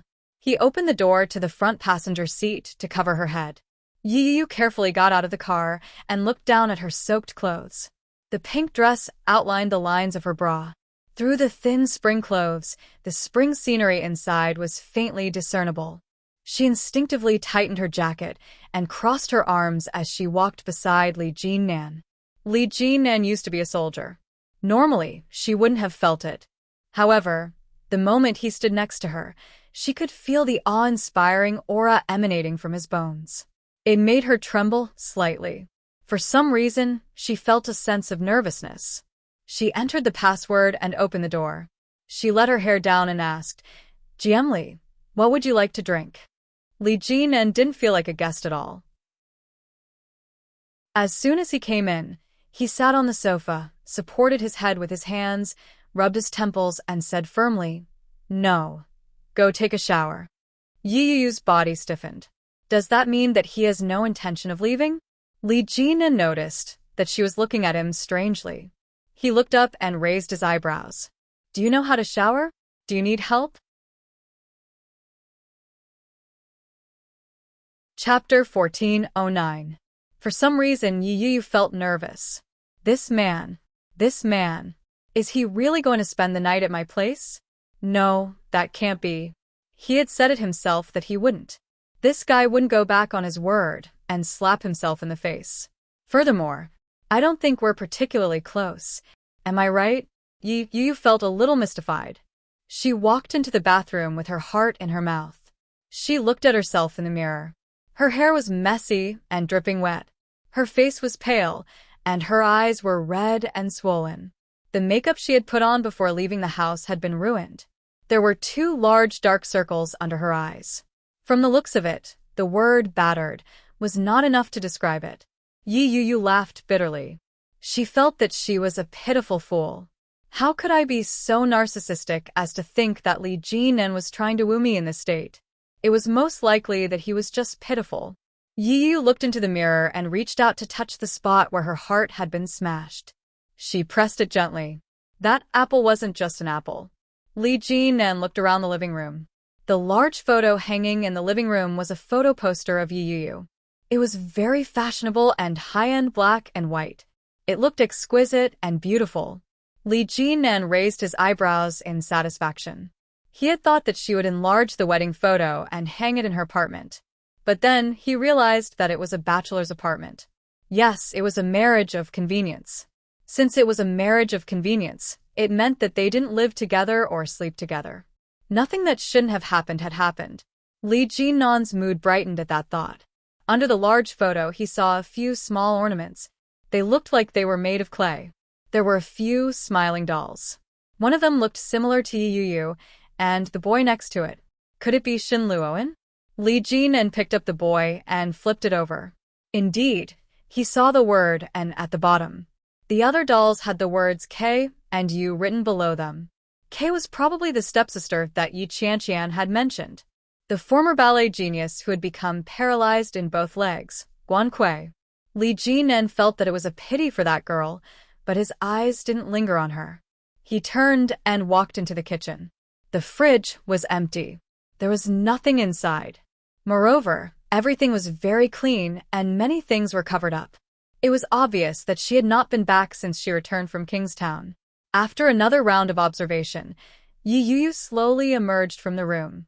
Her hair was blow-dried and loose, and she walked out in a casual home suit. Her face was bare, and she looked very clean. Li Jinnan glanced at it and calmly replied, "It's much cleaner than before." As he spoke, he glanced at his watch. "It's past 8 p.m. I haven't eaten yet. Have you?" Yi Yu was already hungry. When she heard that, she shook her head and replied, "There's a restaurant downstairs that's pretty good. You'll be able to eat there when you get down." Was this the meaning of sending the guest off? What kind of person was Li Jinnan? How could he not understand? But he pretended not to hear and said, I want to eat noodles. Do you know how to make it? Let's go buy ingredients together. He didn't care whether Yu agreed to it or not, or whether she was willing to do it or not. Chapter 14:10. Yu didn't move. She stood rooted to the spot and looked at him. After a long time, she lowered her head and said, Jiemli, thank you for today, but I'm not in the mood. So, please leave quickly and don't bother me anymore. Naturally, the meaning behind his words was self-evident. Li Jinan didn't have the slightest intention of leaving. He stood there with a vexed expression and said, What a coincidence. I'm not in a good mood either. Sigh. It's all because I'm hungry. Why don't you take me to the nearby supermarket? I'll buy some food. There's a supermarket downstairs at the entrance of the estate, but the vegetables should be sold out by now. Even if there's still some left, they won't be fresh. So, she didn't want to go. Yiyu's words were vague, but she knew that Li Jinan would understand. Li Jinan didn't seem to understand what she was trying to say. He nodded his head and said, It's fine. Let's go. If we don't go now, we won't be able to buy anything that isn't fresh. Gemli, I'm not in the mood to cook, she said. It's fine, Li Jinan immediately replied. His expression was impassive as he said, I'll do it, but I have no sense of direction. Even if you tell me where it is, I might not be able to find it. Besides, I'm not familiar with this place. What if I get lost? Yu was speechless. He's a grown man. How could he get lost? Yu was at a loss for words. Since he had already put it that way, it would be rude of her to reject him. She thought about it and changed her shoes. She followed Li Jinan down the stairs in silence. When they reached the supermarket, many of the shelves were empty. After he entered, he looked left and right while Yu stood to the side. What should I buy? I've never bought vegetables before. Is this vegetable okay? Li Jinan picked up a handful of dried rapeseed. I think I've seen my mother cook this before. It's quite delicious. As he spoke, he tossed the rapeseed into the basket. Yu took a look and frowned. Didn't you say you wanted to cook noodles? Yeah. With this vegetable? Yu found it a little ridiculous. She put the vegetable back and walked over to grab a bunch of lettuce. This is the best way to cook noodles. Is that so? Li Jinan looked enlightened. Do I still need to buy eggs? Well, do you want scallions? Eat, he blurted out. Coriander? I'm not picky. Yu glanced at him, then turned to look at the fresh produce section. She saw the red finger peppers and asked, Do you eat spicy food? Since he's from Kingstown, he shouldn't be able to handle spicy food. This he looked at her and asked in return, Do you like it? I like it. Eat. Yu grabbed a bag and placed it in the basket. She then took some noodles and made her way to the living area. Li Jinan watched as Yu picked up a tube of toothpaste, a toothbrush, and a variety of toiletries for each person. Only one person. Was it for her own use, or for him? Li Jinan's mind was a little active. He was a little distracted on the way. After paying the bill with Yu, he returned to her house and took the groceries to the kitchen. Yu put the groceries down and walked into the kitchen, only to find that the vegetables had been washed into a mess. That's not washing vegetables. That's practically torturing vegetables. Jiemli, do you know how to cook? Li Jinan turned to look at her and answered honestly, No.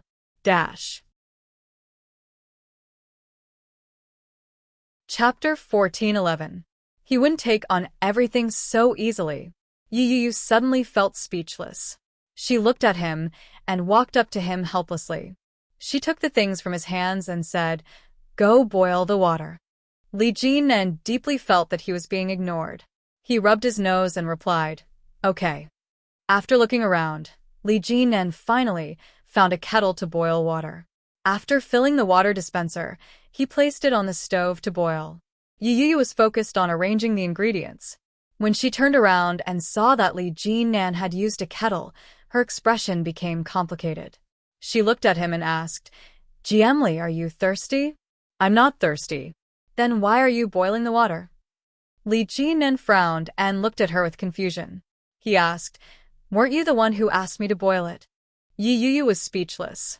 Yi Yuyu was speechless. Without a word, she turned around and poured the half-boiled water into a clean pot. Li Jinan watched from the side as she busied herself. He felt a little guilty and asked, "Do you need my help?" Yi Yuyu looked at him and sighed helplessly.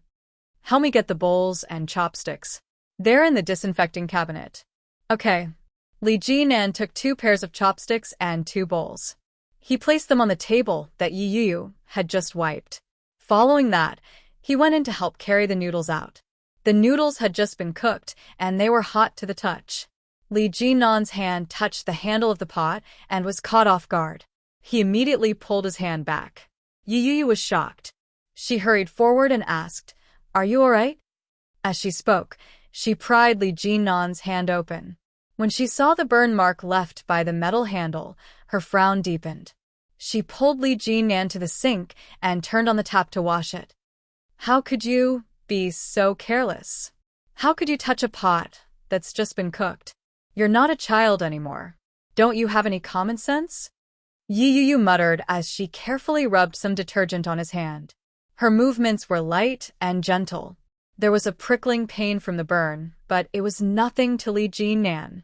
But being held in Yi Yuyu's small, soft hand somehow made him feel better. The corners of Li Jinan's lips curled up slightly. His dark eyes stared at the top of her dark head. The faint fragrance of her hair drifted over, and it made his mood change subtly. It was the first time that he had been so close to a woman. Even when he was teaching Su Qianxi, he had never been so close to her. This feeling seemed pretty good. Yi lowered her head to help Li Jinan rinse the water. When she raised her head, she saw Li Jinan staring at her from the reflective wall. She let go of him and said, "I'll be fine after I wash up. Aren't you hungry? Let's eat the noodles first. You'll be fine after applying some ointment later." With that, she turned around and quickened her pace. Li Jinan looked at his hand and said, "There are still bubbles." "Don't you have bubbles on your hands?" Yi Yu looked down at her hand. White foam was on it. He was walking too fast just now, so he didn't notice this problem. She seemed to have overreacted a little. Yi Yu's face heated up for no apparent reason. She awkwardly retracted her hand and quickened her pace as she replied, "No." Chapter 14:12. After washing his hands, Li Jinan took the bowl of noodles out and divided it into 2 bowls. Yi Yu slowly walked out of the kitchen. Li Jinan sat down and said, "Dig in. It looks delicious." Yi Yu's lips twitched. She sat across from him and said, "Give it a try." Li Jinan didn't stand on ceremony. He picked up the chopsticks and put it into his mouth. Yi Yu was shocked and reminded him, "Be careful, it's hot." "I'm not afraid." Li Jinan ate as if he had tasted the best delicacy in the world. "It's really delicious. Are you good at cooking?" Yi Yu shook her head. "I only know how to cook noodles. I don't know anything else." Li Jinan nodded his head. His gaze shifted to her face, and then back to the bowl in front of her. He didn't stop eating. In no time, he had finished the bowl. When he looked up, he realized that Yi Yu's bowl hadn't been touched. "It won't taste good when it's cold," Li Jinan reminded her. Yi Yu pushed the bowl toward him and said, "The temperature should be just right at this time. You should eat this bowl too." "Aren't you hungry?" Yi Yu shook her head. Her eyes were clear and bright. Li Jinan didn't move. He picked up the noodles from the pot and put them in his bowl. There was exactly 1 bowl left. He said, "Eat it. No matter how bad your mood is, don't let yourself go hungry." "No, I'm just tired. I want to sleep." Yi Yu was obviously not in the mood. As she spoke, she stood up and said, "Leave after you finish eating. Leave the bowl and chopsticks here. I'll wash them tomorrow." Li Jinan didn't know what had happened that day, but he could tell from her expression that she was in a terrible mood. "Eat before you sleep. You got off the plane this afternoon and stayed in the hospital for so long. You probably haven't had dinner yet." Li Jinan stood up and walked in her direction. "After you finish eating, I'll take you somewhere to relax. GM Li, I'm not in the mood." Yi Yu looked at Li Jinnan with impatience in her eyes. Li Jinnan pretended not to understand. He turned her over and said, "You have to eat even if you're not in the mood. I'll leave after you finish eating." Yi Yu was speechless. Why hadn't she realized that he was so thick-skinned? Yi Yu turned her head and saw the delicious noodles that night. In the end, she sat down and picked up her chopsticks. She picked up a mouthful and placed it in her mouth. When the smell entered her nose, Yi Yu couldn't help but sniff. This was the smell of a noodle restaurant that Shin Luo liked to frequent when he was a teenager. On Shin Luo An's 21st birthday, she went to the noodle restaurant to learn cooking skills from a master in order to surprise him. When the young Shin Luo arrived late, he was so touched that his eyes turned red. He hugged her in front of everyone, looked at her, and said word by word, "In the future, you'll make noodles for me for the rest of my life." It was not a question, but a vow. Back then, they seemed to have become a couple, kissing each other under the cheers of all their friends and family. Everyone had witnessed their beautiful promise. She thought that from that moment on, their relationship was eternal. But who knew that in the blink of an eye, only 7 or 8 years had passed. Everything had changed. Tears fell down uncontrollably. It fell into the bowl and blended with the fragrant soup, making it difficult to tell which drop it belonged to. Chapter 14-13. Yi Yu's breathing became heavier and heavier. She couldn't contain the sadness in her heart. The deepest part of her heart ached uncontrollably. Layer by layer, it was so bitter that she couldn't help but cramp. Li Jinnan didn't make a sound. He stood behind her and stared at her. Yi Yu quietly sobbed. She didn't cry out loud, but it made his heart ache more than if she had wailed. Her hand that was holding the chopsticks poked at her mouth from time to time. In the end, she hadn't eaten much. Li Jinnan raised his hand and gently placed it on her shoulder. With his other hand, he moved the bowl in front of her away and snatched her chopsticks away. He pulled out 2 pieces of tissue and handed them to her. Yi Yu stared at the tissue in front of her in a daze. She sniffed and took it from him to wipe her nose. She composed herself and breathed a sigh of relief. In a relaxed tone, she said, "Jiemli, it's getting late. You'd better go back first. If the neighbors see you alone, it won't be good." Her tone was relaxed, but her nasal voice clearly betrayed her current state. Li Jinnan pursed his lips into a thin line. He looked at her straight back and tightened his grip on her shoulder. He tugged at her and said, "Let's go."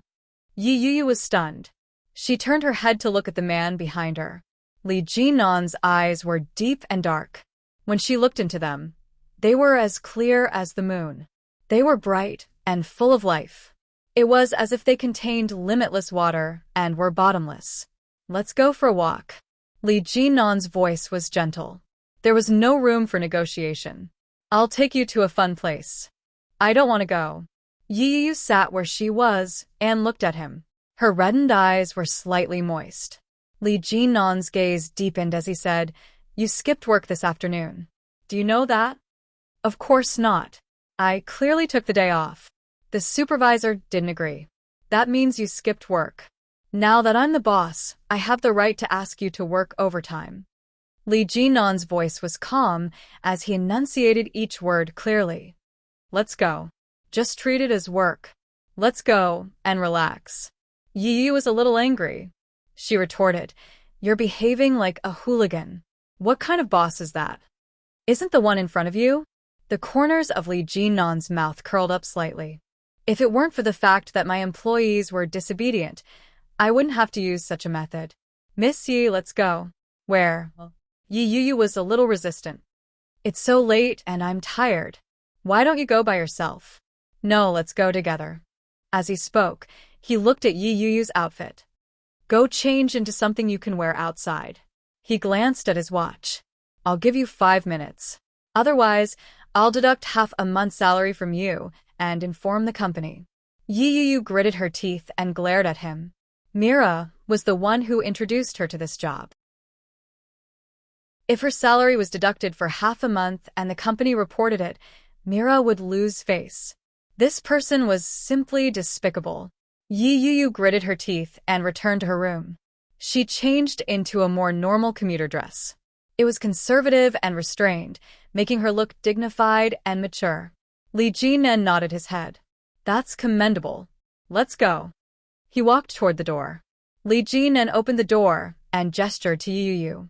Yi Yu stomped over and changed into a pair of high heels. She was surprised to find that her mood was no longer as heavy as it had been before. Chapter 14:14.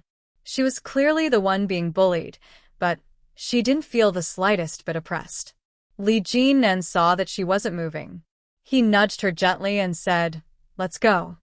Yi Yu felt as if she had been electrocuted. She quickly straightened her back and walked forward with her head held high. The place that Li Jinan was referring to was a bar. The bar was different from what Yi Yu had imagined. It was very noisy inside, and there were many people. The lighting wasn't one of those exaggerated, colorful lights. Instead, it was a warm, romantic yellow. The music that was playing wasn't the kind that would blow up in a normal bar. Instead, it was a classic Cantonese song. The song that was playing was Beyond. The familiar melody easily stirred one's heart. A group of people inside started singing along with the rhythm. Their voices were loud and orderly. It was Yi Yu's first time there. Being led in by Li Jinan was a novel experience. "Hey, who's this? Isn't that our Majorly?" A dark-skinned man walked over. His tight shirt accentuated his figure perfectly. He had broad shoulders, a narrow waist, a perky butt, and long legs. The lines of his face were very defined. One look and you could tell that he was a tough guy. As he spoke, he whistled and shouted in a loud voice, "Gather." "Greetings, sir."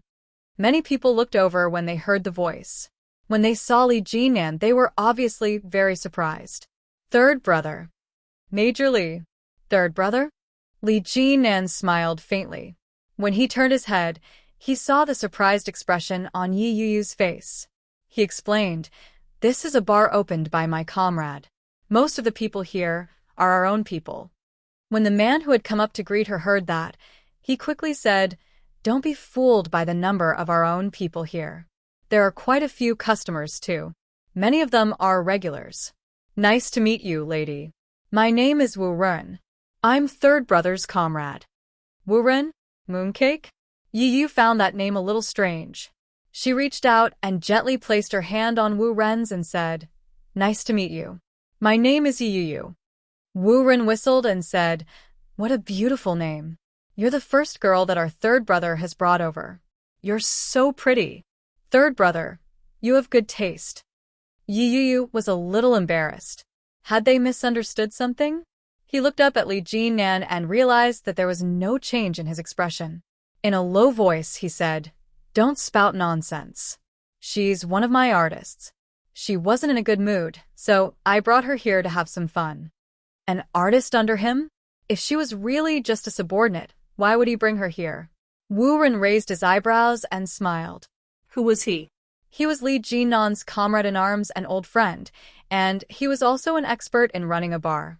When she heard that, she had a pretty good idea of Li Jinan's relationship with the girl and how it had progressed. Wu Ren raised his eyebrows and gave Li Jinan a look before turning his head around and shouting, "The event starts at 10. Get to your positions." As she said that, she turned to look at Li Jinan and smiled frivolously. What a coincidence. It's exactly 10 o'clock. Buzz. The surrounding lights were turned off in an instant, and the sound system seemed to have been radiated, producing an ear-piercing sound. Yi Yu frowned. The next moment, a light appeared on the stage in the middle of the bar. "Good evening, everyone." A man's voice rang out. The non-standard Chinese accent made it sound a little comical. "Welcome to the Restless Night Bar." Dash. Chapter 14:15. Before Yi Yu could react to the foreigner's accent, there was a sudden commotion. With a loud bang, loud music began to play. Yi Yu was caught off guard. Her body trembled as she stared blankly in front of her. When Li Jinan saw her reaction, his lips curled into a smile. He gave her a gentle push and said, "Let's go have some fun." Before Yu could react, her body was pushed into the crowd. Many men and women were dancing together. They were twisting their hips in a provocative manner. The scene left Yu speechless. This bar was indeed different from other bars. The change in style was too drastic. What a restless night. Everyone needs to get excited. Yo. The deafening music and the dancing men and women were completely different from when Yu had just entered. Tonight's game is going to be interesting. I believe that everyone has heard of Truth or Dare, right? The foreigner deliberately lowered his Mandarin, which made the crowd laugh. Someone whistled from below. That's a big scale. Yo. Truth or Dare. Did Lao Wu see third brother coming over and do this on purpose? Where's third brother? Third brother. Third brother. Third brother. From the initial shout, the entire venue was soon filled with shouts. Li Jinnan was quickly surrounded. Some sharp-eyed people noticed Yu beside Li Jinnan and started to make a fuss again. Is the 10,000-year-old iron tree blooming? This must be third sister-in-law, right? No wonder third brother hasn't been coming out to play recently. Hello, third sister-in-law. Hello, third sister-in-law. The crowd's voices grew louder and louder. Yu was a little numb from all the shouting. When she heard them call her third sister-in-law, she felt even more embarrassed. Just as she was about to wave her hand to explain, Li Jinnan reached for a microphone and said, "Don't spout nonsense. She's in a bad mood, so I brought her out to relax. Don't bully her. Our relationship isn't what you think it is." Oh, the crowd began to make a fuss. Our relationship isn't what we think it is? Are you already married? Third brother, you're so mean. Humph. To think that I washed your socks when I was in the army. You're really something. Li Jinnan didn't know whether to laugh or cry. He said, "Aren't you guys annoying? I already said it wasn't." Tieske. Yu felt even more embarrassed. She looked at Li Jinnan and felt a little awkward. All right, let's get back to business. Since you're here, you won't be in a bad mood. Come, let's get excited. The scene was fiery hot, the music was restless, and the atmosphere was lively. A girl walked over and tugged Yu along.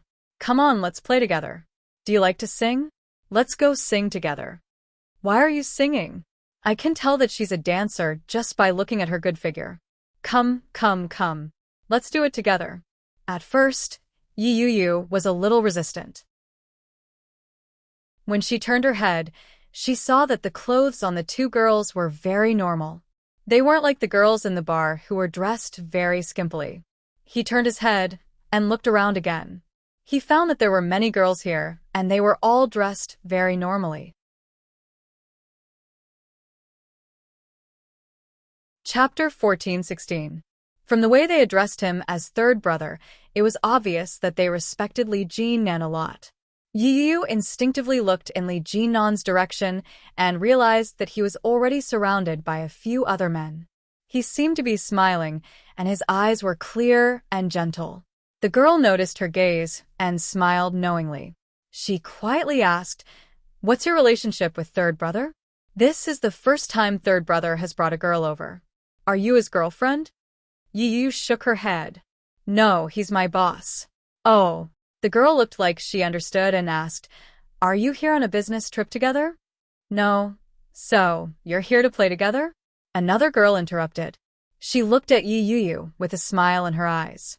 Yu shook her head again. This time, before she could explain herself, she was pushed by someone who said, "Don't be so nosy. Third brother won't be happy when he finds out. If you're here to play, you have to be quick. Come on, girl. Get up." Yu had always been an obedient girl. When she was pushed, she felt a little resistant.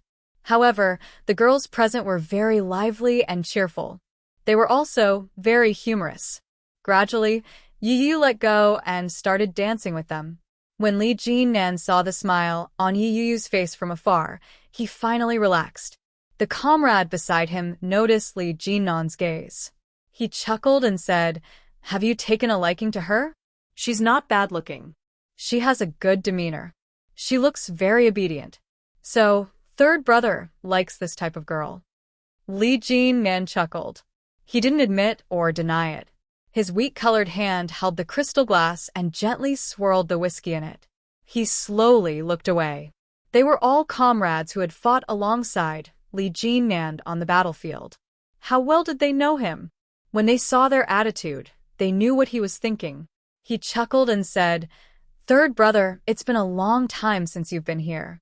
We've recently invented a few new games. Let's play together." Li Jinnan saw through his ploy with one look. He sneered and said, "Truth or dare isn't suitable for me."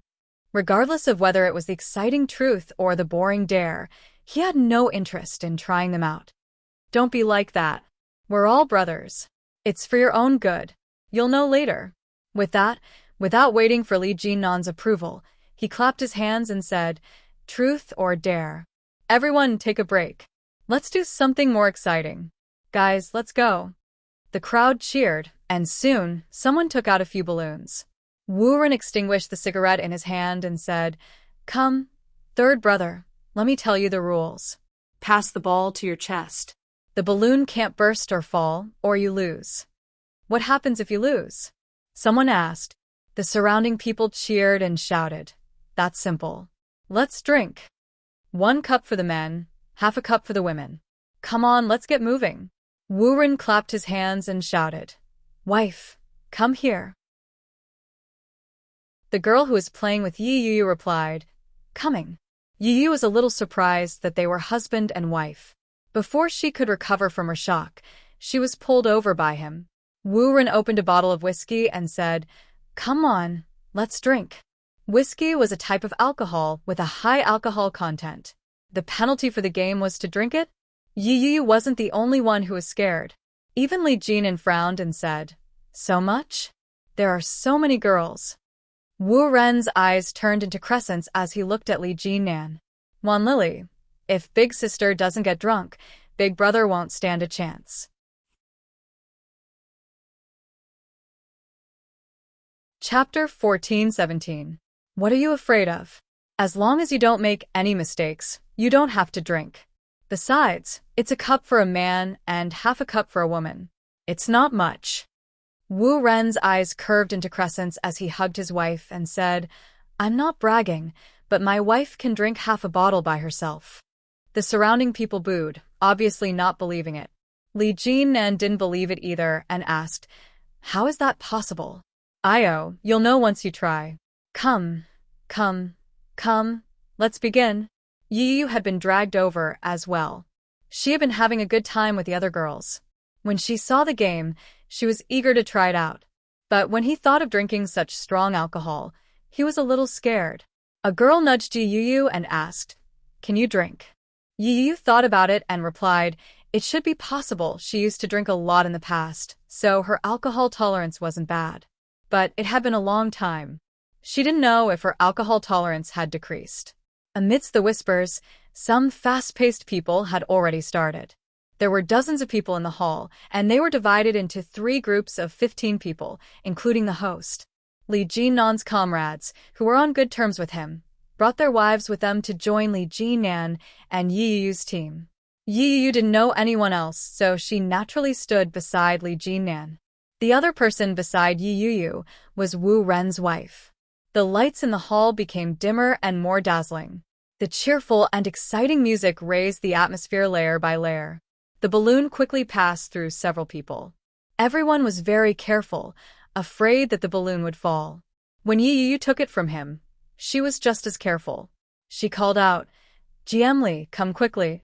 She carefully rubbed against the chest of the girl in front of her and gently tucked her chin between her legs. When she turned around, her face quickly came into contact with Li Jinnan's chest. Yi Yu's eyes were glued to the balloon in front of her. When she noticed that Li Jinnan had taken it from her, she heaved a sigh of relief.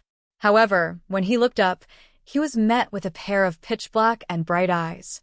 The colorful lights in the surroundings shone on his eyes, making them look even more dazzling and resplendent. Yi Yu's heart skipped a beat. Her eyes were filled with amazement. Li Jinnan's gaze seemed to linger on it for a moment. Very quickly, he picked up the balloon and turned around to hand it to Wu Ren. After a round, He was safe and sound. At the start of the second round, a man failed. The balloon was squeezed too hard and it exploded on the neck. The girl next to her was startled and exclaimed. That guy shrugged helplessly. Sigh, there's nothing I can do.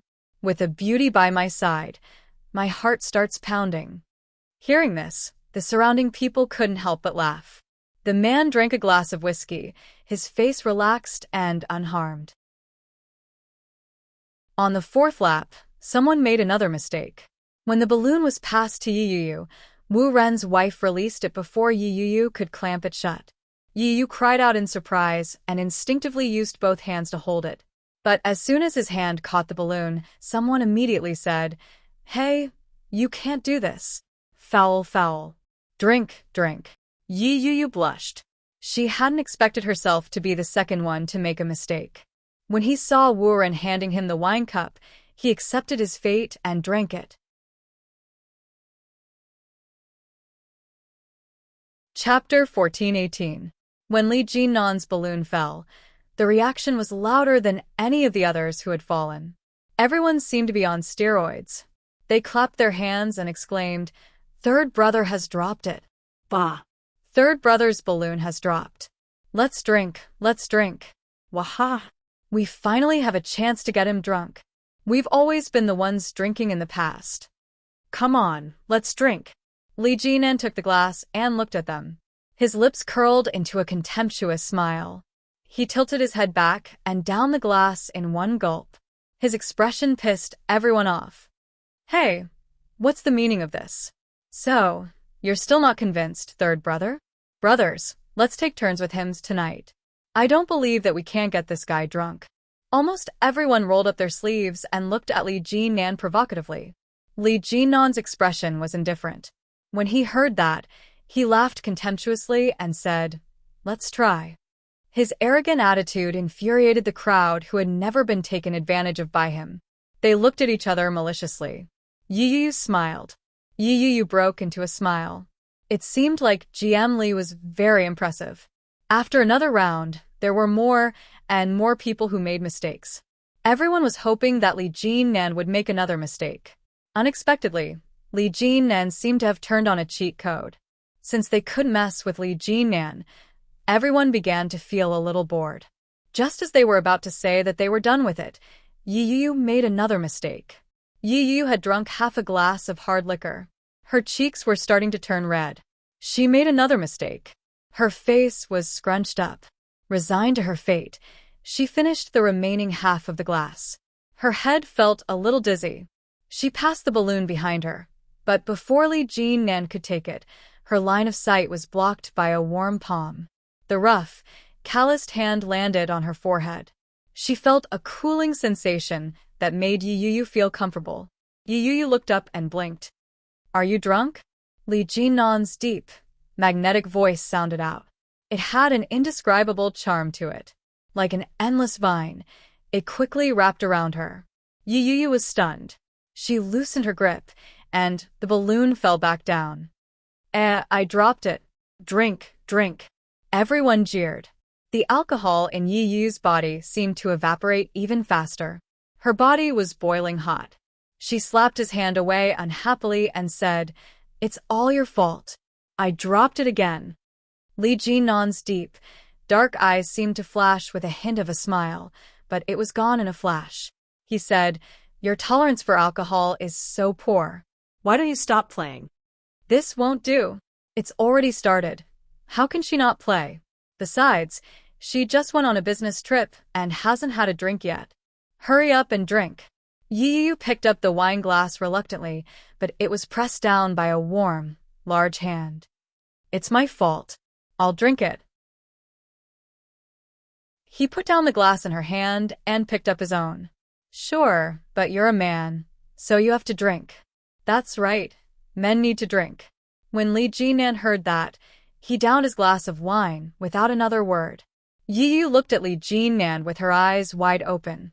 She blinked, and her mind began to drift. She picked up the balloon and handed it over. Her eyes were glazed over.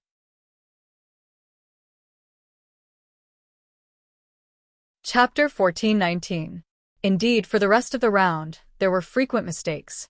When it was Yuyu's turn, she was no longer as energetic as before. She dropped the ball in an instant. Just as she was about to resign herself to her fate, the glass was pressed back down. Li Jinan drained his glass in one gulp. The crowd erupted in cheers. For the next 4 or 5 rounds, Yiyu was in a daze. She either couldn't catch the ball or couldn't hold it properly.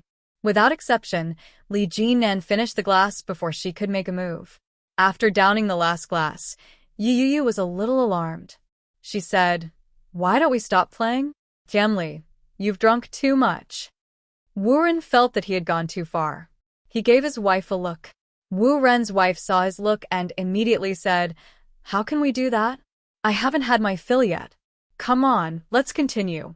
Wu Ren held his forehead in exasperation. When Wu Ren's wife saw that, she knew that she had misunderstood. But the words had already been spoken. There was no way she could take them back. She had no choice but to bite the bullet and say, "It's fine if we stop playing. You can punish yourself with a glass. After all, third brother can drink." The moment she said that, Li Jinan downed another glass without another word. He grabbed Yuyu's arm and said, "Let's go. You guys play by yourselves." Wow. Third brother is so cool. Third brother, be careful of the aftereffects. Unfortunately, third brother had already walked far away. Yiyu was a little afraid. The aftereffects of the liquor were very strong. Li Jinan had drunk them one after another. He would probably suffer later. When they walked out of the bar, the ground outside was dripping wet. The rain had stopped a long time ago. It was getting late, and there weren't many taxis on the road. Both of them had been drinking. Neither of them had thought of getting their cars. Li Jinan stood under the traffic light. When the cold wind hit him, he felt a little dizzy. He closed his eyes. His face was burning. He forced himself to calm down and said, "I'll take you back first. I'll go back to the hotel." Yiyu found it a little strange. She looked at him suspiciously and asked, "Are you up to it?" Li Jinan squinted his eyes. His lips seemed to be curled into a smile, but it was hard to tell. He turned his head and looked at Yiyu with an indescribable expression as he said, "A man can't do that." Yiyu froze when she heard that. Her face heated up even more. She turned her head away, without another word. "You still have so much energy after drinking so much wine. Looks like you can do it." It seemed like she had worried for nothing. After standing in the wind for a few minutes, a taxi finally arrived. He sat in the front seat while Yiyu sat in the back seat to cool off her alcohol. She only drank 1 cup and felt a little dizzy, so she wasn't really drunk. He leaned against the back seat and closed his eyes to rest. Soon they arrived. Yiyu opened the car door and got out. She called out to Li Jinan and said, "Jiamli, I'm leaving." Yiyu didn't care. She turned around and was about to leave when the taxi driver stopped her. He shouted, "Miss, Jiamli is drunk. Why are you leaving? Where is he going? Who's going to pay?" Yiyu stopped in her tracks and turned her head to look. Li Jinan leaned against the car seat with his eyes closed. His face was flushed, and his breathing was even and reeked of alcohol. The driver's voice was a little loud, but it didn't wake Li Jinan up. Yiyu frowned. Her head was throbbing with pain. Indeed. My worries have come true. What should I do now? I can't possibly bring him home to sleep. Can I?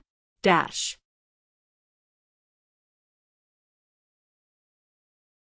Chapter 14:20. Why are you just standing there? What should we do? Miss, you have to get him out of here. The taxi driver saw that Yiyu wasn't moving and began to panic. Yiyu sighed. She had no choice but to open the back seat door again. She got in and said, "Let's go to a hotel nearby. I'll settle him down." The driver obeyed and quickly set off. "Do you want to go to a good or normal hotel?" Yiyu thought for a moment and replied, "A 5-star hotel. There's one nearby." All right. The driver quickly took them to their destination. Li Jinan was in a deep sleep. Yiyu unbuckled his seatbelt and gently called out, "Jiamli, it's time to wake up. I'll take you to rest." But there was no response. Li Jinan was won. 9 meters tall, and had a strong physique. Just looking at his body made Yu feel heavy. When she saw the situation, she began to worry. She looked to the driver for help and said, "Big brother, can you help me get him out? I can't move him alone." The driver had expected that and didn't refuse. He immediately unbuckled his seatbelt and got out of the car. When he got Li Jinan out, it was a little strenuous for the driver. Suddenly, Li Jinan seemed to sense something and opened his eyes. That pair of hazy, intoxicated eyes seemed to be quenched with a cold light, extremely sharp. The sudden opening of his eyes gave the driver a fright. He mumbled, "You're awake?" Li Jinan groaned in discomfort. He stood up on his own and called out, "You." Yu was shocked and immediately replied, "Yes." After she replied, she realized that this was the first time that Li Jinan hadn't called her by her full name. "My head hurts." Li Jinan's voice was a little groggy. It sounded like he was talking in his sleep, but at least he was awake. Yu finally breathed a sigh of relief. She supported him and asked, "Can you walk? Come, I'll take you to the hotel." Okay. Li Jinan leaned on her. His steps were a little unsteady. "That bunch of rascals couldn't wait to drink me to death." Ouch! It was still difficult for Li Jinan to stand on his own. His entire weight was on Yu. Yu thanked the driver and helped him into the hotel. The receptionist welcomed them with a smile and said, "Hello, miss. How many rooms do you need?" Yu gestured with her finger and said, "A single room." "Okay. Please show me your identification." Yu supported him and asked, "Where did you put your ID?" Li Jinan was in a trance. He seemed to have heard her speak, but it also seemed like he was hallucinating. When Yu saw that he didn't respond, she supported him with one hand and reached for his pocket with the other. He felt in his jacket pocket. Nothing. She had no choice but to reach into his pants pocket, press it to confirm the location, and then put her hand in. Before she could touch the leather armor, Li Jinan stopped her with one hand. "Don't touch me. It's uncomfortable." Li Jinan's tone was a little annoyed. He sounded like he was complaining, which was very different from his usual self. She felt a little dizzy, but at least she was still conscious. She said, "Let go. I'm taking your ID. I need it to get a room." "Oh." Li Jinan released his hand, but then he realized that he had been taken to a hotel by a woman. Making up his mind, Zhang Xian turned around to take a look.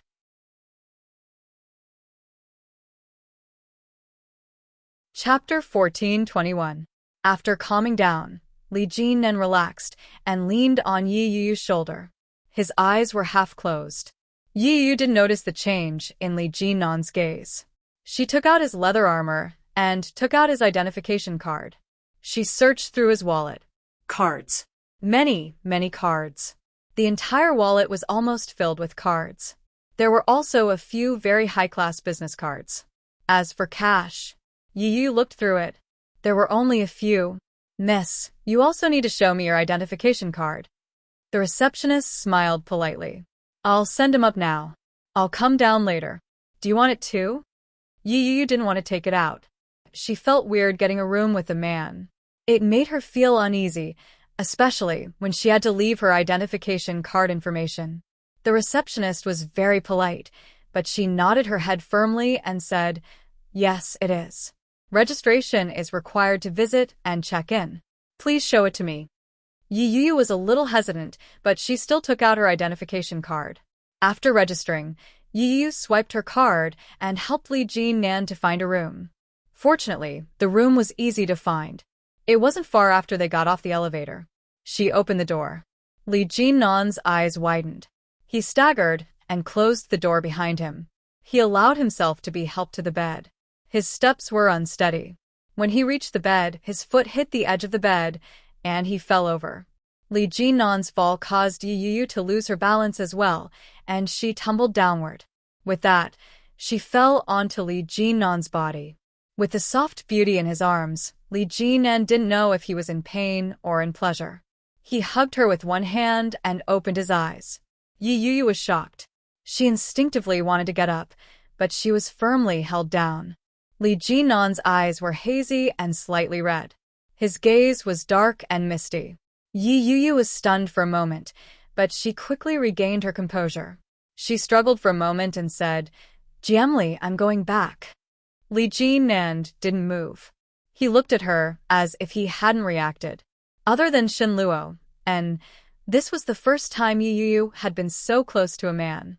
She felt the hot body in front of her. His strong and powerful heartbeat was stable through his clothes. She could feel every beat clearly. Li Jinan smelled of alcohol and tobacco. This was a smell that Shen Luo didn't have. Yi Yuyu found that his eyelids were closing more and more. She didn't move. When his eyelids were completely closed, she would leave quietly. After a few minutes, Yi Yuyu couldn't stand it anymore. She gently lifted his hand, but when she did so, she found that she couldn't move it at all. It was as if Li Jinan's arm had grown out of her body. No matter how hard she tried, it wouldn't budge. Yi Yuyu had drunk a lot of alcohol. Although it wasn't much, she still felt a little dizzy. Frustrated, she couldn't bear it any longer. She propped herself up and said, "Jiemli, I want to go home. Let go of me." Jinan, Li Jinan and Jinan and Li? And Li Jinan wrapped an arm around Yi Yuyu's waist and flipped them over. In an instant, they were in a different position.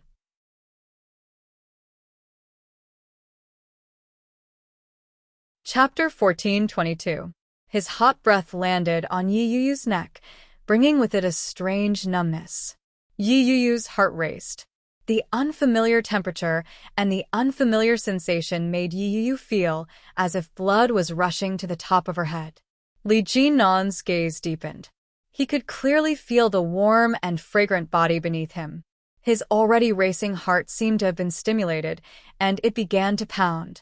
His breath, which reeked of alcohol, hit Yi Yuyu. Her face began to burn, and her head began to spin.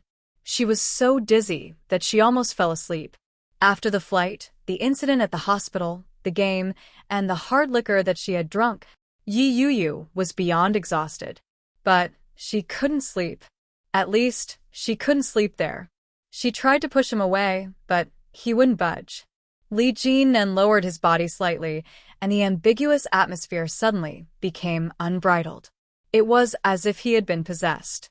Almost instinctively, Yi Yuyu reached out and placed her hands on his chest. She said, "Jiemli Yu, don't move." Li Jinan's voice was a little hoarse, and the strong smell of alcohol accompanied his words. As he spoke, Li Jinan shifted his body to the side and shifted his center of gravity. Yi Yuyu was a little uncomfortable under his weight. With that shift, she finally heaved a sigh of relief. Before she had a chance to get up, Li Jinan pressed her down and pressed his rosy lips against hers. The warm and soft touch made Yi Yuyu's eyes widen. She immediately turned her head to the side, but Li Jinan held her firmly in place. No matter how hard she tried, she couldn't move an inch. Li Jinan pried her hands open and intertwined his fingers with hers. His hot body pressed against hers. Through the thin fabric, they could clearly feel each other's body heat. Yi Yuyu resisted. She tried to push him away, but she couldn't do anything about his strength. Perhaps it was because of the alcohol, but Li Jinan's behavior was a lot more frivolous than usual. His knee pushed up slightly and pressed down on her flailing legs. His kiss was unaffected. It became more intense and forceful. Yi Yuyu's head was spinning. Strange sensations were rising in her body. They were foreign to the extreme. This sort of feeling was as if someone was holding a feather and lightly stroking it on her tailbone. It caused her to feel unbearably itchy, and her heart surged with excitement. A soft moan escaped her throat. Yi Yu's breathing became more rapid. Her mind was buzzing, and her movements had subconsciously slowed down. Li Jinan had drunk a lot of alcohol. He wasn't very sober, but he knew very well who the person in front of him was and what he was doing. He had never been a person who was willing to force himself. At this moment, he was completely relying on his subconscious. Oh! Yi Yu felt as if she had been splashed with a pail of cold water. Her consciousness cleared in an instant. She struggled and shook her head with great difficulty. Li Jinnan paused for a moment, and his hand moved away to wrap around her waist. With great difficulty, Yi Yu moved her lips away. She raised her head and began to pant. GM Li, please let go. I'm a married woman. I have a husband.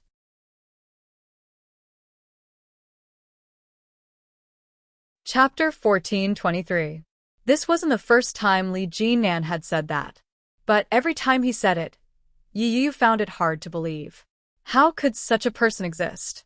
How could he ask a married woman to divorce him, even though she had only had a messy night with him after she had gotten married? A grown man shouldn't be at a disadvantage. Furthermore, this man was so outstanding. Why did he have to be with a married woman? Yi Yu couldn't figure it out. She looked into his dark eyes and pursed her lips as she said, GM Li, you're drunk. Li Jinnan's gaze deepened. He lowered his head and embraced her. His red lips pressed against hers. There was no deliberate technique. Li Jinnan was relying entirely on his instincts to control his actions. Yi Yu's breathing grew heavier. She resisted. Her rational mind told her that she couldn't have any sort of relationship with this man.